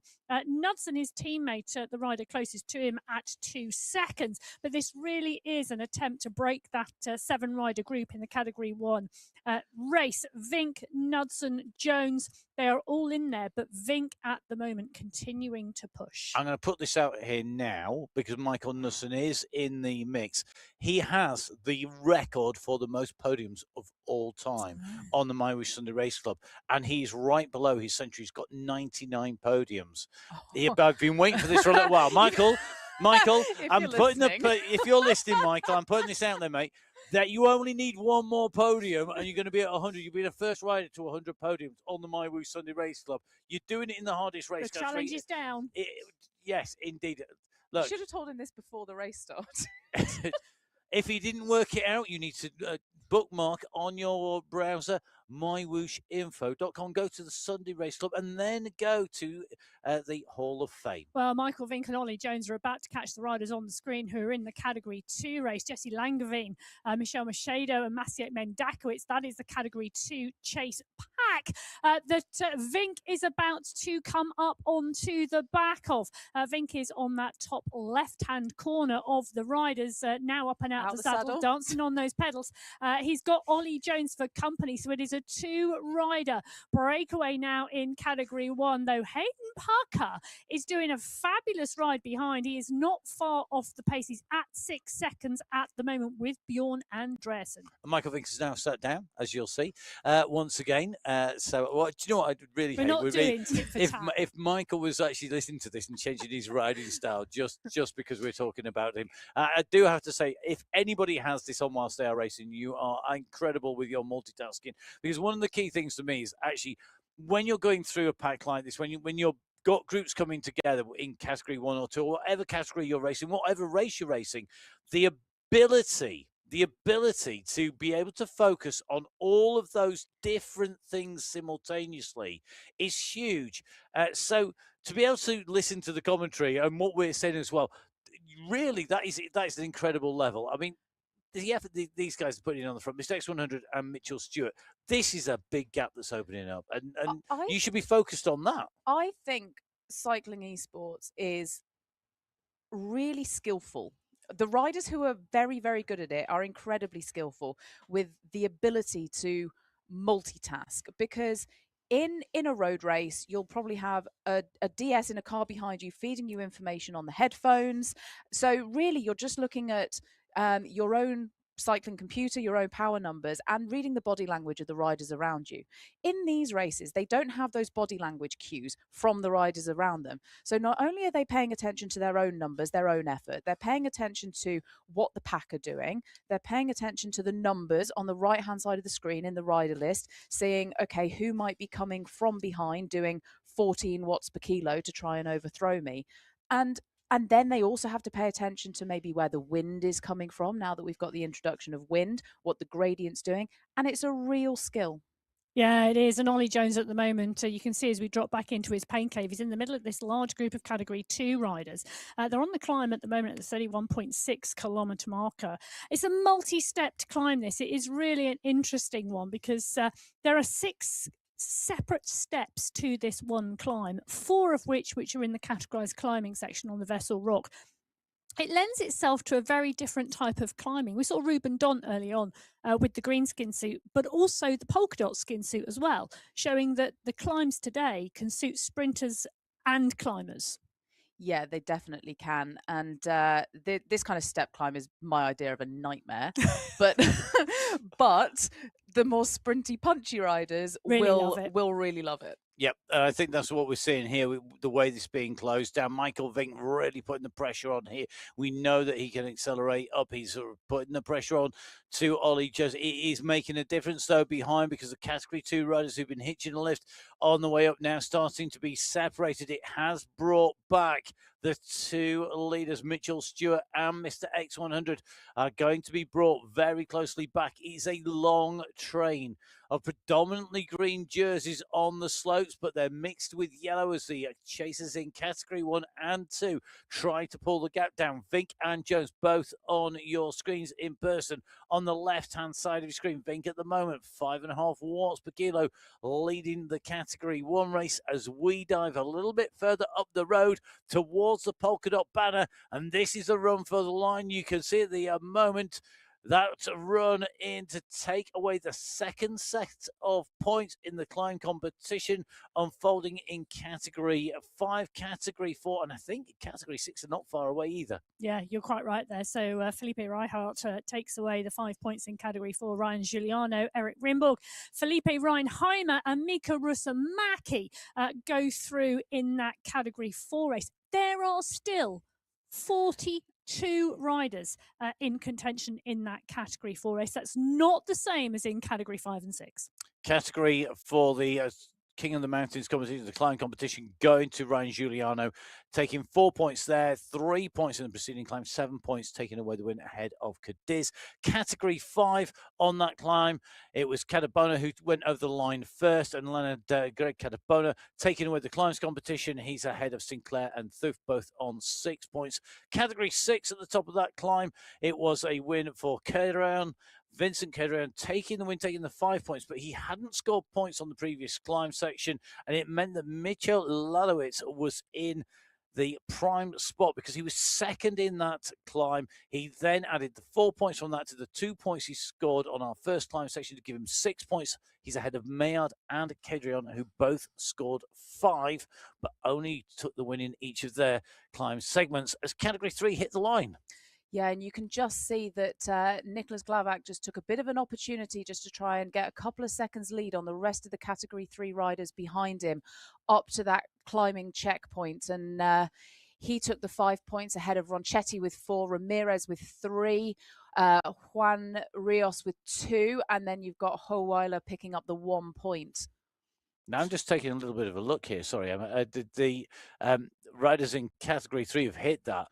It's going to be a real open competition. It's going to be different in Category 1. Yeah, it is indeed. And Category 1 have just gone across the line with the leader in Category 2 as well. So Michael Vink and Ollie Jones going across 1 and 2 in Category 1. Mitchell Stewart going across leading Category 2 from X100. But I'll tell you something, in Category 1, it is close. Vink and Jones, 1 and 2. Andreasen 9 seconds back. Pucker and Dont not much further back down the road. Knudsen now 24 seconds back in 6th place. He's going to miss that podium. He should have been listening to you. In Category 2 at the top of that Vessel Rock climb, we saw Mitchell Stewart take the 5 points ahead of Mr. X100 with 4, Kalman with 3, Mendakowicz took the 2 point, and then Boulanger with the 1 point coming over the top of that Vessel Rock climb in Category 2. Yeah, that Category 2 race has been split apart. That 54 riders we saw together. Stewart, X100, Kalman, Mendakowicz and Boulanger, 5 riders, 11 seconds clear of 9 riders, who are 11 seconds clear of 19 riders. Lots of gaps, lots of groups. And in category 1, the pressure that was applied by Michael Vink has really split these riders up. He took the 5 points. Ollie Jones, who was obviously with him towards the top of that climb with 4 and is now being distanced a little bit. Bjorn Andreasen took the 3. Hayden Pucker came across for 2 points, and Ruben Dont picking up another point to go with his 5 points from the Alfcar Hills climbing checkpoint. He picked up 1 just at the Vessel Rock point. Okay, let's tell you what that does to the climbs competition overall, because the climbs competition finishing at the top of the Vessel Rock. So category 3, real mix. 2 riders tied on points. Juan Rios de Santiago Ramirez. They both got 6 points apiece. The initial big point score going to Rios, who takes away top spot. Patrick Bloom tied up on points with Glavak in category 3. In category 2, Frederick Gombe has 5 points. So has Mitchell Stewart, but neither rider scored previously. In fact, it was 5 different riders in each of our climb checkpoints who took the points in category 2. So 10 people scoring points. Out of those 10 possible point scoring positions, really mixed race in category 2. Very indicative of how that race has gone. In category 1, the climb winner is going to be Michael Vink with that win, with the 5 points that we just saw added to his 3 points. It gives him 8 points. He is ahead of Ruben Dont. So Dont out of the climbs competition, as we see the one and only Luke Kendall pouring water over his head because he's warm. He might just have wanted a bit of a shock to get him going if it was cold. Well, he's hope that was the water bottle. He's in the leading group. He doesn't need a shock to get him going. He's at the 38.5 kilometre marker. He's in the leading group. It's the leading group of category 5, and the category 6 leaders are in there as well. I have on a 12-hour time trial once. I was several hours into the 12-hour time trial. It started to get really. So you start at 6 and you finish at 6. Plus not even I've done a 12-hour time trial. Have you not? I have never. Yeah. No, you should do it. It's absolute stupidity, craziness. 12-hour time trial, see how far you can go. It's 249 miles, I think I did in the end. And I was most of the way through this, absolutely like crazy.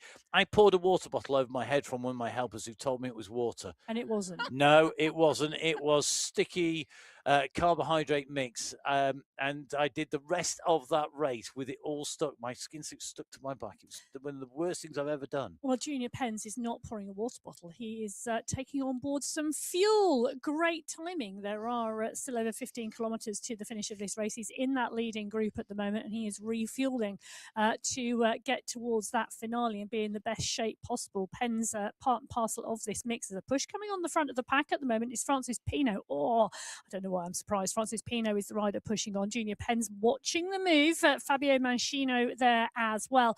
Category 5 and 6 leaders are at the head of the race at the moment. Michael Vink in the Category 1 race. Well, he is working his way through the race fields. He's gone through the Category 2 race field and out the other side. The Category 3 pack, look at that. They are now in the distance. So when the men raced this course back at the start of March, Jason Osborne took the win in the Category 1 race with an 18-second gap over Michael Vink, who then had 29 seconds over Ruben Dont in third. And Ruben Dont just managed to get a small gap over the next group of 10 riders. He had 4 seconds over that group of 10. But with Jason Osborne not racing today, Michael Vink is now taking his opportunity to have his own solo ride to the finish, and he doesn't want to leave it to a sprint, because he knows that if there's a group at the end with the likes of Ollie Jones in there, it's going to be much more of a battle for him to win. So he's taking his opportunity. He's getting a gap earlier on and giving himself a bit of a safety net. Safety net he is giving himself. That is very true in the polka dot skin suit, but he's leading the Category 1 race. He's on the left-hand side of your screen, 37.9 kilometres into the race. The Category 4 pack on the right-hand screen, well, they are around 950 metres ahead of him. Little bit of a gap between the riders as they make their way out on course at the 39-kilometre marker. Our next checkpoint that we're looking for, that is going to be at 42.2 kilometres. A tailwind sprint. It's tailwind running and a slight fractional downhill entry into that sprint as well. So expect it to be fast. It's open the sprint early in terms of distance rather than waiting to pop out at the last minute. However, we've got to get there first. I'm going to take this opportunity just to give you a quick reminder. If you are racing or if you want to race in the Cycling Esports League, race number 3 is coming up. This is talking about time trials, reminded me. It's an individual time trial in Bruges, a lot less distance, though. It won't take you 12 hours to go and travel the 31.68k in Bruges. So get on board, jump on board. All the details on mywhooshinfo.com. I don't know if Henry rides Cycling Esports League. I don't know, but I do like the fact that he's got a lion on his jersey. I was about to say that. I very much like that jersey. That's quite cool, isn't it? Channel the power of the roar. In fact, look at that, he's back. Another look at it. There was a quick flick back by the team there from Grant Womack, just so that we could make sure that you could see that jersey. Now, Grant Womack is a lion in himself. He doesn't need a lion on his jersey. He's a rider who we know will be in the mix. He's in the right places in this group. It's a big, big pack. Interestingly, you've got Category 6 riders in here. Lewis tucked into the group, not too far from the front here, and using the speed of these Category 5 riders to really maximise his positioning. Well, I think Grant Womack is eyeing up a win here today, and I say that because it's his 25th participation on the Sunday Race Club. He's had 4 top 5 positions, but has yet to crack the top steps of the podium. No way. Yeah, he's not had a 1, 2, or 3. So I think this is one that he's going to be eyeing up today. We'll have to see. We don't have any favourites in the commentary box, but go on, Grant. Go on, everybody else as well. Interesting front of the race here, actually, in Category 5, because Johan Moreno is on the move. Christoph Laszlo, that's somebody you don't want to take into a sprint finish. Starting to wind this up for our final sprint of the day. Yeah, they've only got 200 meters to go before this final sprint checkpoint, and it's been launched by Labno. He's doing 7.3 watts per kilo, and they've got a nice buffer. But the category 6 leader as well is coming through just behind, using that acceleration from the Category 5 riders to take him over the line. Well, the question is, did you see that turn of speed from Francis Pino? He came out of that pack and over the top at about 15 watts per kilo. It was a phenomenal kick. He left it till the last minute as well. But he takes away the 5 points and went over the top of Laszlo, Moreno, Robinson and Pence, rounding out the points. A fantastic sprint on the way through. 5 points for Francis Pino. Good to see him on our screens as well. We don't always get to jump into Francis' pain cave. Congratulations, sir, because not only did you take that sprint, you have taken the win in the sprint competition in Category 5 as well. 11 points, 3 points clear of the 8 points of Nicholas Spratt and the 8 points of Christoph Laszlo. Laszlo going for that. Pino, I'm sure, 16 watts per kilo from him. It was a huge kick. Yeah, it was a brilliant kick. Now, let's go across. Talking of kicks, there's another one coming from the men's Category 4 race as they approach this this checkpoint. They're still a little way out, but the acceleration's coming early. And it's the smiling face that we see of Rusmaki as he accelerates out, trying to get a little bit of a head start on this sprint. And he's opened up a small gap there, 3 seconds, I think. Well, it's interesting because it's a tailwind run, isn't it? Yeah. Got to go early. At the moment, rider to watch, Ungara, third overall in the sprints competition. Mason Rocker on 9 points. He only needs to pick up a point on the way through. He's currently in the mix in the green skin. So Ungara's leading this out. He's doing as much as he can. Rusumaki is going to be taking points away from Rocker. You can see Rusumaki out of the saddle here. I wonder whether we're going to see Rusumaki continue to push through here. Once you keep on going, once you get here, keep going. Ungara, Rusumaki, Rocker just coming up. Rocker knows how many points he needs to score to stay clear of Neil Ungara. Ungara will take the 5. Rusumaki kicks on through there. Interesting tactics as they come in underneath the line. That was a really early sprint launch there coming from Ungara.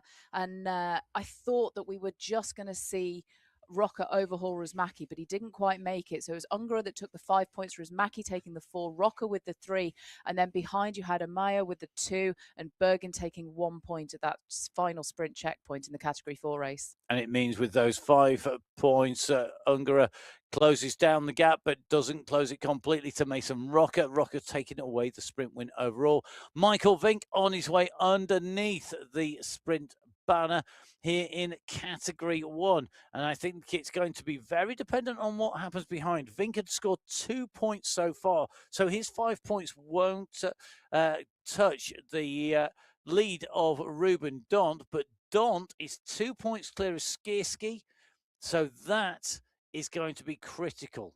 Well, what also is critical is the fact that Hayden Pucker and Bjorn Andreasen have now joined forces with Ollie Jones. All 3 of those riders in this mixed group that we're looking at the moment, but they are 14 seconds down on Michael Vink. Those 3 riders work together. That gap could close even further. In Category 2, X100 goes through with Stewart, Kalman, Mendakowicz and Betty. Graves and Belanger round out the group of 7 riders leading in Category 2 now. The Category 2 sprint overall going to Jesse Langevin. Tied on points, though, with Jeffrey Muller. And as they go through, they're ahead of Mr. X100, who's in 3rd place with 6 points. So Langevin and Muller going in through. The sprint, as you can see, 1 point going to Ruben Dont in Category 1. And it means that Ruben Dont, after coming through and gaining that point, takes away the win. He's the first rider to 40 wins in the sprint competition. Congratulations, Ruben. History being made on the Sunday Race Club today. Well, tell you something else. That's the Category 3 leading group in the mix as well. And Yassier Chigaros took the sprint 5 points, 11 seconds clear of 36 riders in the chasing group. Sergio Hoyas, Santiago Ramirez, Jakub Wojciech and Matteo Corrales rounding out the top 5. And Chicos taking away the win. Interestingly, Jonah Chatty's nearest challenger, not scoring any points in that last sprint, and that was absolutely decisive in where the battle for those points went. So maximum points for Chicos going through in 2 of our sprints, 2 checkpoints as well. So Chicos, Chatty and Hoyas, your top 3 in Category 3 in the sprint competition, which is well and truly done and dusted.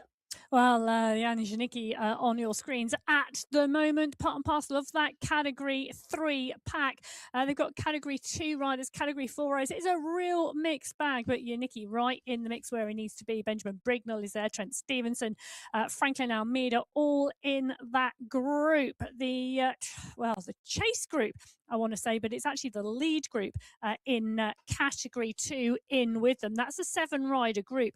That lead group of 7 are 37 seconds clear of the 25-rider chase group in Category 2. Yeah, there are lots of groups all over the road today, and they've got just over 10 kilometers remaining of this race, but it's not really a simple 10 kilometers. There are no more classifications, but it's definitely bumpy on the run into the finish. They've got a little bit of flat now, which is probably their only opportunity left to take on maybe a little bit more food for that final run in. And then it's going to be short, punchy climbs on the way into the finish. Well, it is going to be short, punchy climbs on the way into the finish because that 13.8 kilometre run from the final sprint to that checkered flag is littered with short, sharp, punchy climbs. So I'm just going to count 1, 2, 3, 4, 5, 6, 7. I reckon 8.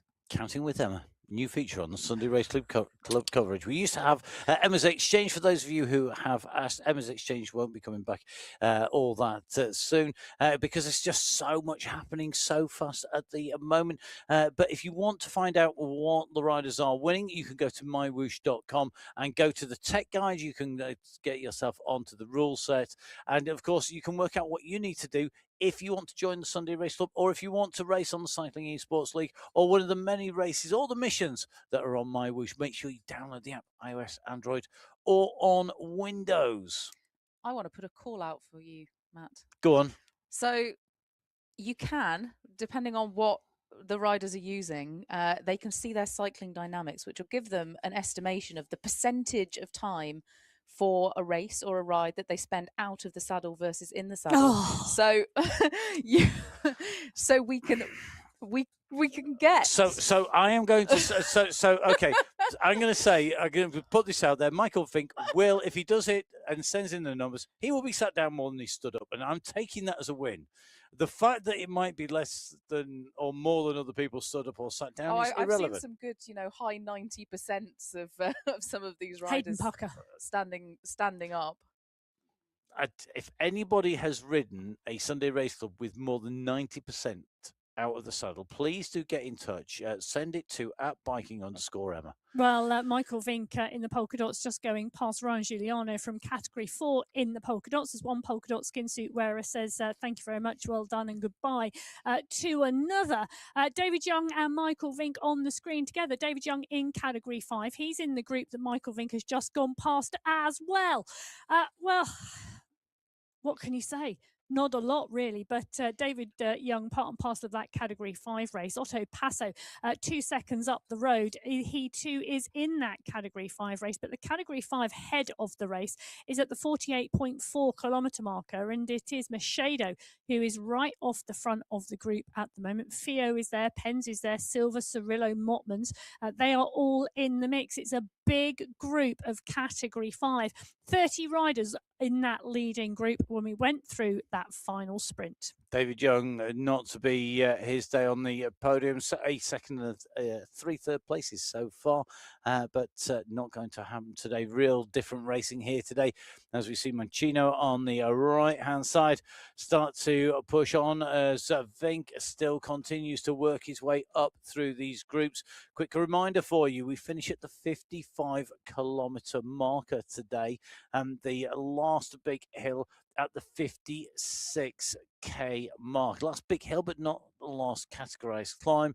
Maybe we should distinguish between those two in a way that's a little bit easier to check out by showing you the course profile and where the riders are. This is your course profile. Now, we've been over the sprint lines, we've been over the climbs that are checkpointed, but that climb at 46.5k, it's a run to the finish from there. We've got these little we've got the 3 little peaks at 50k and then another peak. And Haley, you were talking about this as potentially being the opportunity to break somebody and go clear earlier on, very early in the show. Which of these, where would you choose in those last sort of 5k? Where would you want to go, and where do you expect to see the moves if somebody wants to break this race up? It depends a little bit on the type of rider, because if there's a rider who's actually not got a sprint but got quite a good time trial, then potentially they might take one of the earlier climbs as a bit of a launch pad if they think they've got the legs to then keep going through to the finish. Whereas maybe some of the more sprinty riders, but not the fastest within their group, they might wait a little bit later and leave it as late as they possibly can while still giving them the opportunity. But actually, for some of these riders, it won't just be one opportunity. They might accelerate not 100%, but maybe 90% on one of the earlier kickers, test the legs of the riders around them, then let it settle a bit and then go again. And sometimes it's not that first attack that'll break it. It's not the second. Maybe it'll be the third or the fourth kick where the riders behind suddenly go, you know what? I can't hang with this anymore. I tell you, there's a little bit of headwind in those final couple of kilometres as well. So timing is going to be key. I think the wind has actually made quite a big difference to some of the tactics, not only in the races as a whole, but in the sprints. So somebody that I used to be on a team with who was a sprinter on the road, she would religiously check the wind direction, any road furniture coming into sprint points. And obviously we don't have the road furniture for this, but we do have the wind. And what the wind's doing, how strong it is, what direction it is, really makes a difference for how early or late you might want to open up your sprint. And I think whilst we don't have road furniture, we do have limited visibility as you're coming around corners. If it's a finish where the finish line is tucked around the corner, knowing how far, knowing what it looks like in that run in helps you visually as you're running towards it. So knowing where you're going to see what that gap is, if somebody's gone early, where can you see them? Where do you not see them? what's that time gap going to be, because we know the time gap will vary based on whether you're going uphill, downhill. If you're on an uphill, somebody's on a downhill, that time gap will be very different when those gradients are reversed. And I think that's one of those things, checking it out, making sure you know what is in front of you. It's one of those key things as a rider you can do. Get that better, the better information out and make sure you know what you're doing.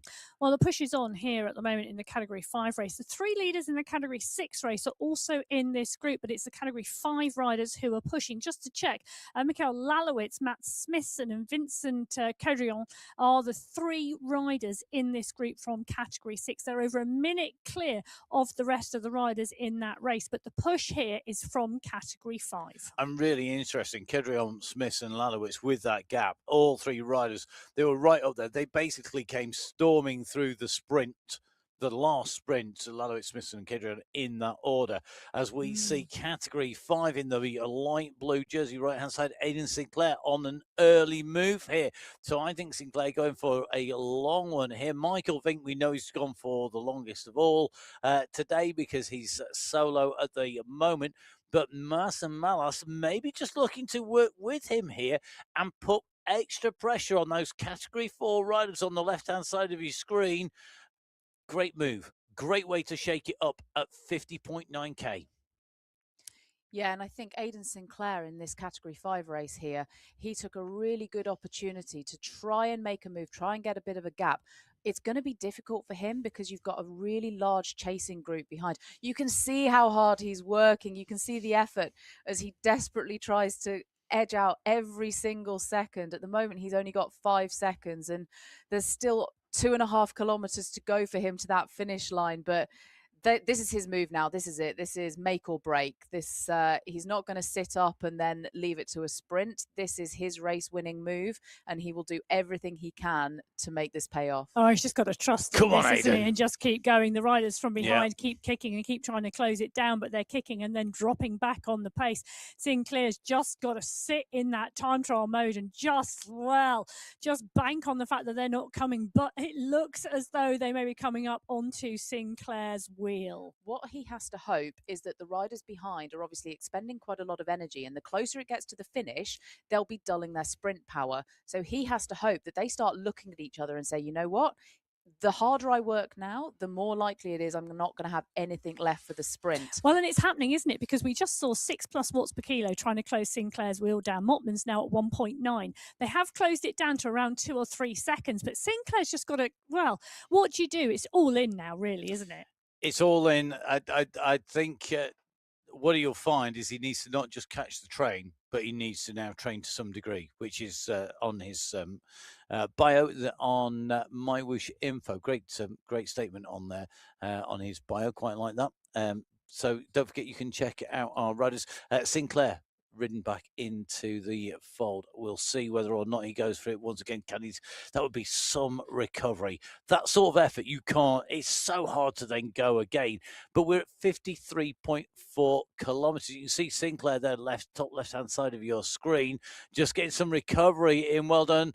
Gave it a go, but we'll see whether he can get some recovery in. Meanwhile, Leonard Cadabona just going for the chicken and water bottle over yourself. We've got Pens in here and a Womack in here. Womack's feeling good today. He looks controlled. The facial He's expression. looking at me smiling. It's a good job he's listening to you, isn't it? Just all the compliments. I don't know if only I could get these compliments from the co-hosts here in the studio. My name's Matt Payne. I'm here in the studios with Emma Martin and Hayley Simmons as we bring you the finale of qualifier number 1 in the men's racing. Our riders racing into the fifth 40. I'll just rewind. I'll do it, Emma. So it will be a 55-kilometer marker. You can see that we have got categories 5 and 6 together as they head in towards the finish. It is indeed a head in towards the finish, and this is the final 900-meter run in the Category 6 race and the Category 5 race.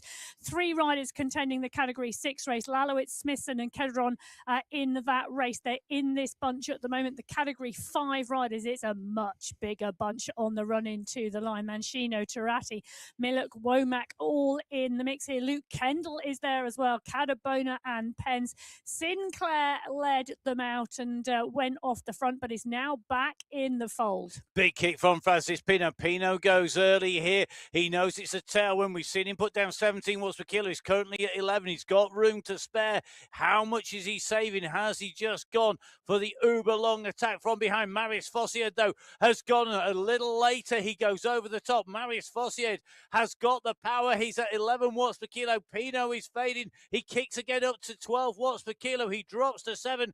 Catabona's coming behind, though, at 11 watts per kilo. This is the run for the line. Can Fossier hold off Catabona? Marius Fossier takes the win on the MyWhoosh Sunday Race Club in Category 5. Catabona's going to take second. I think Kendall potentially coming through for third ahead of Motmans, Lasno, Cirillo and Pino in Category 5. Category 6, congratulations to Matt Smithson, race winner in Category 5 ahead of Vincent Kedrion. And then it was Mikael Lalowitz who takes the polka dot and the green skin suit, but the win going to Matt Smithson. Well, I'll tell you something. Catabona's heart rate, 197.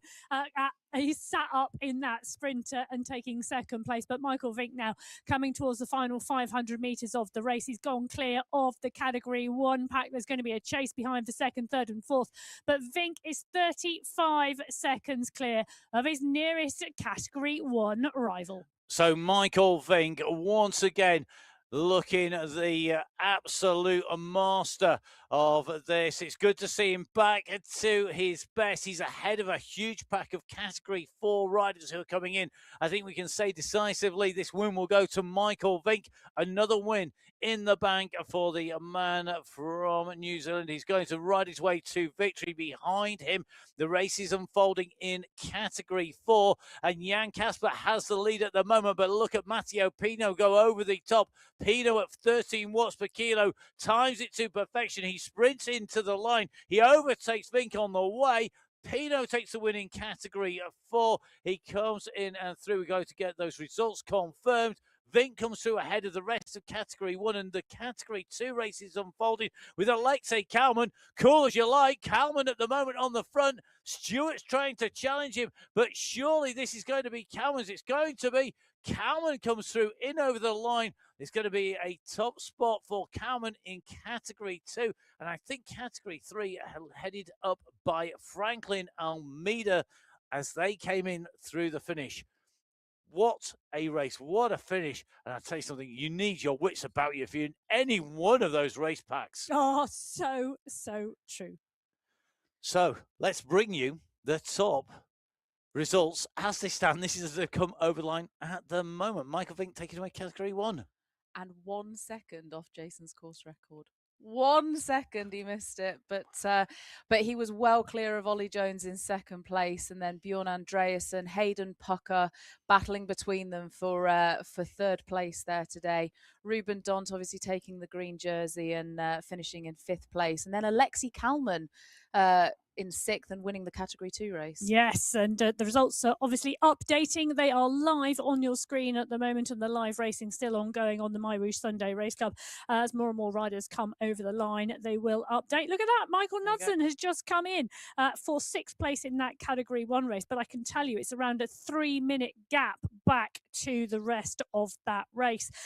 Category 2, some great racing. Kalman, Boulanger, Mendakowicz, Stewart. That was a massive sprint in the end. 7 riders coming through for the top. X100 Graves, Betty, and then a 19-rider sprint behind from 8th down. A real battle in all of our race categories. Out on the race route here in Alula on the rolling race route of 55 kilometres and 392 metres of ascent. These are the overall results. They're live at the moment. They're live on mywhoosh.com and mywhooshinfo.com. You can catch up with all of the results there. So please don't hesitate to go on to either. And whilst you're online, don't forget, download the app on iOS, on Android, or on Windows. We're going to break down the race results now by race category on the way through. Emma, we said it would go to sprints. Maybe didn't particularly think it would go to so many sprints simultaneously. And yet we've also then seen a breakaway. And we've got Michael Vink going clear at the front of Category 1 to take away that win. really different racing across the categories as normal. Let's take a look and take us through our riders category by category. We'll start off with category 6. 3 breakaway riders, Smithson, Kedrion and Lalowitz coming in. And that was a substantial gap. It was, but they really jumped on that leading group in category 5. There was 30 riders. You know, it gave the 3 riders from category 6 some real protection and some draft. And then they were able to sprint it out amongst themselves. And Matt Smithson coming to the fore and taking that sprint at the finish line. The sprint winner, Lalowitz, coming 3rd in that 3-up sprint into that finish. And you just maybe those earlier sprints had taken it out of his legs a little bit. Caradron coming through for 2nd, and then behind, Joshua Callangad came through for 4th, and then a little bit further back, Vassanen for 5th. Gibson, Gosler, Gassiet, Gonzalez and Montoya rounding out the top 10. But those 3 were so far clear. That's like 2 minutes. It was a long gap then in 1s and 2s behind. Really broken up. Very tough race in category 6 today. Category 5, we saw that sprint by Marius Fosse coming at speed, coming at pace, going over the top ahead of our sprint winner, Francis Pino, who we know has got a kick. The sprinting in category 5 is phenomenal. Fosse taking the win.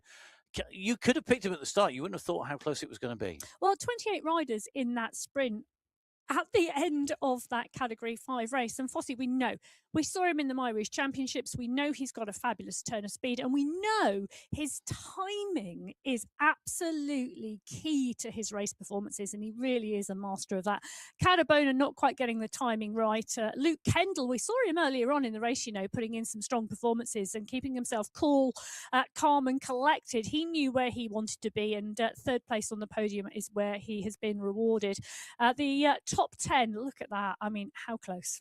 Super close. Let's move on to category 4. Matteo Pino taking away top spot from Adam Dawson. Josh Lipka coming through for 3rd. A fast finishing Lipka once again putting that power to good use. You can see though by the times it was a close race together. Giacomo Natari right in the mix. Daniel Cadiz, another rider who is performing across sprints and climbs really well at the moment. Yes, I don't disagree with you at all. 21 riders in the mix at the line, as Matt looks surprised at my phrase. But 21 riders in the mix in this sprint in category 4. Pino just doing the business there and coming through and taking that by nearly a second in the end from Dawson and Lipka. And putting down some really smooth power there on his way in through to the finish. Franklin Almeida taking the win in the category 3 sprint, because it was a sprint. You can see the difference there. It is 0.032 of a second. So basically 300ths of a second separating Almeida from Fell. Pierre Fell always finishes fast. Not to be today. Franklin Almeida held them all off. Really strong ride by him. Yeah, and Karel Schledek coming through for 3rd place. That's a really good performance from him. But look at Santiago Ramirez. He's got the polka dot skin suit and finishing 4th in what was an 18-up sprint. Yeah, a real testament to how well he rode. And I think we have to remember it was a day of minimal elevation, so it gave a lot of different riders a chance to mix it up. Really interesting results in category 2. Absolutely loved this race. You've got Phil Graves in the mix, the man who's, not necessarily renowned as a sprinter. You've got people like Langevin, who is further back. But when you come to the top, Alexei Kalman, I mean, that was cool as you like. There's no other word for it, the way you rode that. Yeah, those 7 riders in category 2 went clear towards the end of that race and held that gap. In the end, it wasn't as big a gap as we once thought it would be. It sat around that 30-second mark. But those 7 riders, Kalman, Belanger, Mendakowicz, Stewart, X100, Graves and Betty working really strongly. Carsten and Krasnich and Langevin winning the sprint from that chase group of 19. And here is your top 10 as they stand at the moment. It's all, of course, provisional, subject to verification, but don't expect to see too many changes. Michael Vink taking that race win ahead of Ollie Jones, followed by Bjorn Andreas and Hayden Buchan and Ruben Dont rounding out the top 5. Nussen, Skiski, Van Els, Paradines and Kaminski following on. Michael Vink doing what Michael Vink does, the Vinkinator on the move, going clear. We've seen him do it on multiple courses. And this almost reminds me so much of when we saw him go clear on the Australian course, where he went up the climb in the middle, then he just disappeared off, then he made it count and he rode clear. But behind, good to see Hayden Pucker back up in the mix on this course. Ruben Dont in that mix. I'm got to say congratulations to Ruben Dont. Absolute legend. 40 sprint jerseys, most of anybody. First person to 40. Really, really great performance from him. But this Category 1 race, can I just say, this was on from the word go. This was absolutely the hardest race out there today. And those riders made this so, so difficult. You know, Michael Vink, Ollie Jones, Bjorn Andreasen, Hayden Pucker, Ruben Dont. Knudsen was part and parcel of that early move. So was Skierski. But it was just full on from the start. I quite agree. And don't forget, you can, of course, watch this and all of the racing on MyWhoosh back on MyWhoosh on YouTube or, of course, on Twitch TV. You can watch back the championship stage races, the UCI championships for the world title. Don't forget, on that coverage, you'll see Hayley Sims. Hayley, it's been an absolute pleasure having you in the commentary box. I know you're not on camera, so people can't see you smiling here in the studio. I'll just have to assure our viewers you are. Have you enjoyed it here today? Yeah, I really have. It's a different experience watching it from this side of the camera, but a bit easier on the old heart rate. I'm not sure it is well. this side of the camera. No, it's been an absolute pleasure having you along with us. Emma, takeaways from today, moving on to qualifier race number 2. What are you going to take away from today? Well, those mass sprints today were absolutely fabulous to see. And one of the things I really do love about the mix-up of courses is the fact that we see lone breakaways and we see mass sprints. You know, we had a big climb last week. I know where we're going next week. There's another big climb coming, or a number of them, because we're heading to Bhutan for the men's race next week. And we know just how steep. Well, anybody who's ridden in Bhutan, get out there and give the course a ride. It is absolutely stunning. But boy, are those climbs steep. They certainly are. You can experience them, as Emma says, if you download the app on iOS, on Android, or, of course, on Windows. Please come and join us. Join the MyWhoosh community across all of its different facets. You can make sure you jump on board. Follow MyWhoosh on social media. It's at MyWhoosh on Instagram and Facebook. You could just see, you might have to rewind it now, the at biking_Emma for Emma and at Matt Fixerpayne for myself. We would love you to hit the subscribe button to watch again when we go live next week with the Sunday Race Club. And in between, don't forget, get those entries in. Apex Racing, get the entries in for the Cycling Esports League. And of course, don't forget, the mission for the Giro is on. I'm not repeating what I said earlier. You have to watch the women's show if you didn't, for me to give away a slight revelation, given I live in France. All the results on mywhoosh.com and mywhooshinfo.com. But from Emma, myself, from Hayley, all the team behind the scenes, thank you very much for watching. Thank you to our riders for keeping us so entertained. And thank you to the team behind the scenes who make MyWhoosh happen.